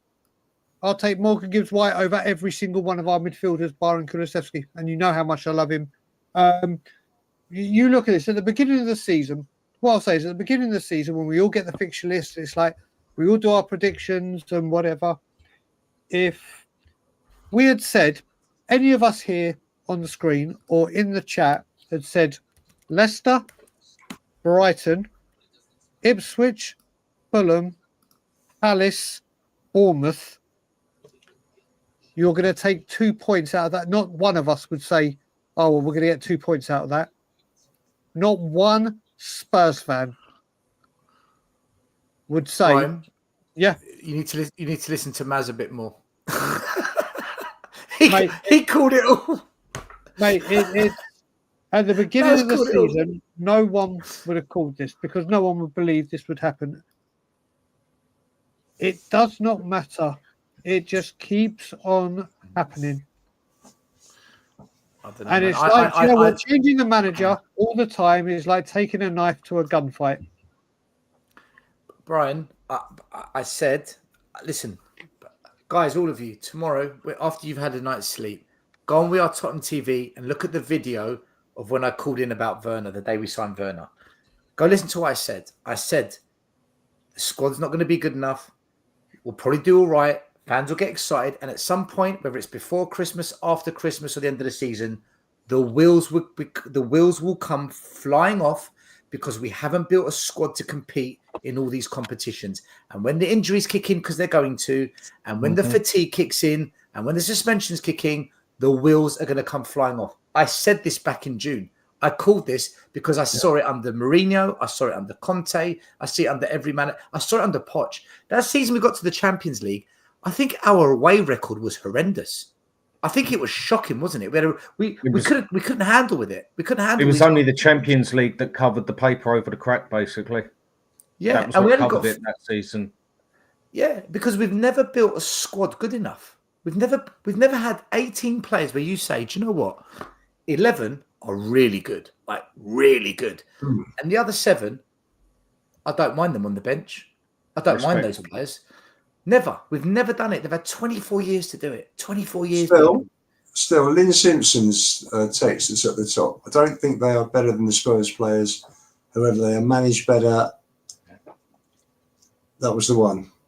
Johnson thought he looked better than he does now. Well, Johnson played as a forward in the 2. That's right. He didn't play in the 4-3-3. It's not just that as well. First of all, Lynn, I think it's Lynn's birthday as we speak. If she lives in England, it's her birthday right now. So happy birthday. Happy birthday, Johnson. Happy birthday, Lynn. Happy birthday. Happy birthday. But when you say we should be higher, Brian, when you say we should be higher with another manager, we're not gonna be in front of Liverpool, City, Arsenal, Chelsea. There's 4, probably maybe Villa 5. Once Villa get their act together after Christmas, you're then competing with Newcastle, Brighton, Man United, We could quite easily finish 9th or 10th. Quite easily with this team. Hey, we are 10th. That's right.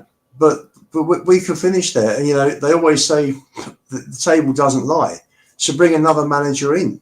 Doesn't mean we're going to be fit. We're going to finish higher than 9th or 10th. That's the point I'm making. These players are not great. These players are not winning their individual battles out there. Forget the system. You're on the pitch. You're going for the ball. Doesn't matter which part of the pitch you're in. You've got to win that challenge. That personal battle is yours. You got to, you know, you go on for a high ball. Doesn't matter which part of the pitch it is. You're going up with your opposition. You got to win it. These boys are not winning it. And why aren't they winning it? These boys are not good enough. Misplaced passes, balls. The balls today that were overhit, that went off for goal kicks, went off for throw-ins. I mean, it's just poor. And yes, we can obviously blame the system. The system's got an awful lot to do with it. But when a player goes over that white line and starts the match, he's got to perform. They are not performing. They're just not. And I've got to go. It's 2:45. Dan, have a good one. Yeah, listen, we'll wrap it up because we're all tired. We'll wrap it up. Listen, Brian, thanks for coming on. Scott, Ian, Hey, we're talking about tired, mate. It's 10:15 in the evening, mate. Let's carry on. Let's carry on. Yeah, It's 7:45. We got lots of time here, Brian. Yeah, but listen, you know how it works, right? You guys are, you know, it's evening. Ian and I, it's early hours of the morning. We say goodbye to everyone, and then we sit behind for another half an hour backstage chatting, right? So we still don't get to go to bed. So you guys are all right. I've got to go to bed. I just want to say thank you to all the super chats. A user, Alex, Rob Welsh, Spurs, Fecht, thank you very much.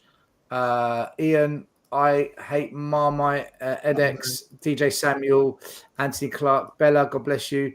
A user again, and then Barrios with a couple of super chats. This Gooner came in and just was very kind. Rich S Man, big up to you. Ryan, Soul Boy, big up as always. A user again, and of course Tommy Castillo, who did not do his Man of the Match awards for tonight, which he normally does. Brian, when are you next doing? When's Tottenham way back? Tottenham way. When's Tottenham on tour back? We'll be back in January. Just starting my new job and got all my training, so that's taken priority. We will be back just in time for a transfer window. Who knows what will happen there? But yeah, we'll be back in January, bigger, better than ever, and another channel to make sure the message that has always been the main focus stays the main focus.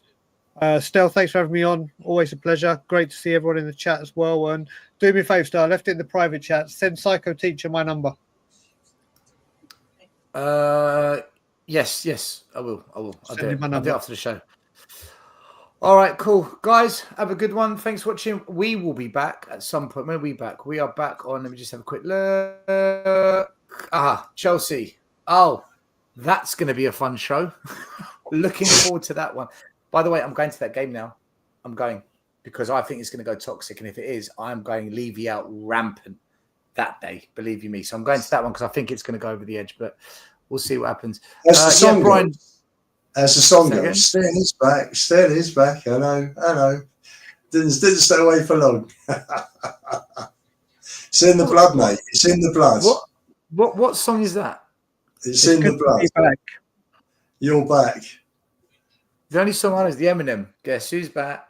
Nah. No. This song is years ago, mate. Years ago. You have all those records. I know they're garage, but you have shit knowledge of It was music. like, Tottenham are back. Hello. And now it's Stelios. thought you were gonna boycott him for the next 20 years. I'm gonna go. But this one, I've got. You can borrow Dan Shades. You'll borrow Dan Shades, won't you? Stay incognito. I've got my own shades, mate. I've got my own shades. Look. I've got these ones here. These are my shades. I'll go in. There you go. So they can see me. Jesus Christ. No, I think the Levy out thing's gonna kick off, and I want to be there for that. I want to, if it goes Levy out, I have to be there for that because I will get involved with that because I want him gone. I can't stand him anyway. Guys, thanks for watching as always. Brian, you can do your customary and as always, Levy out.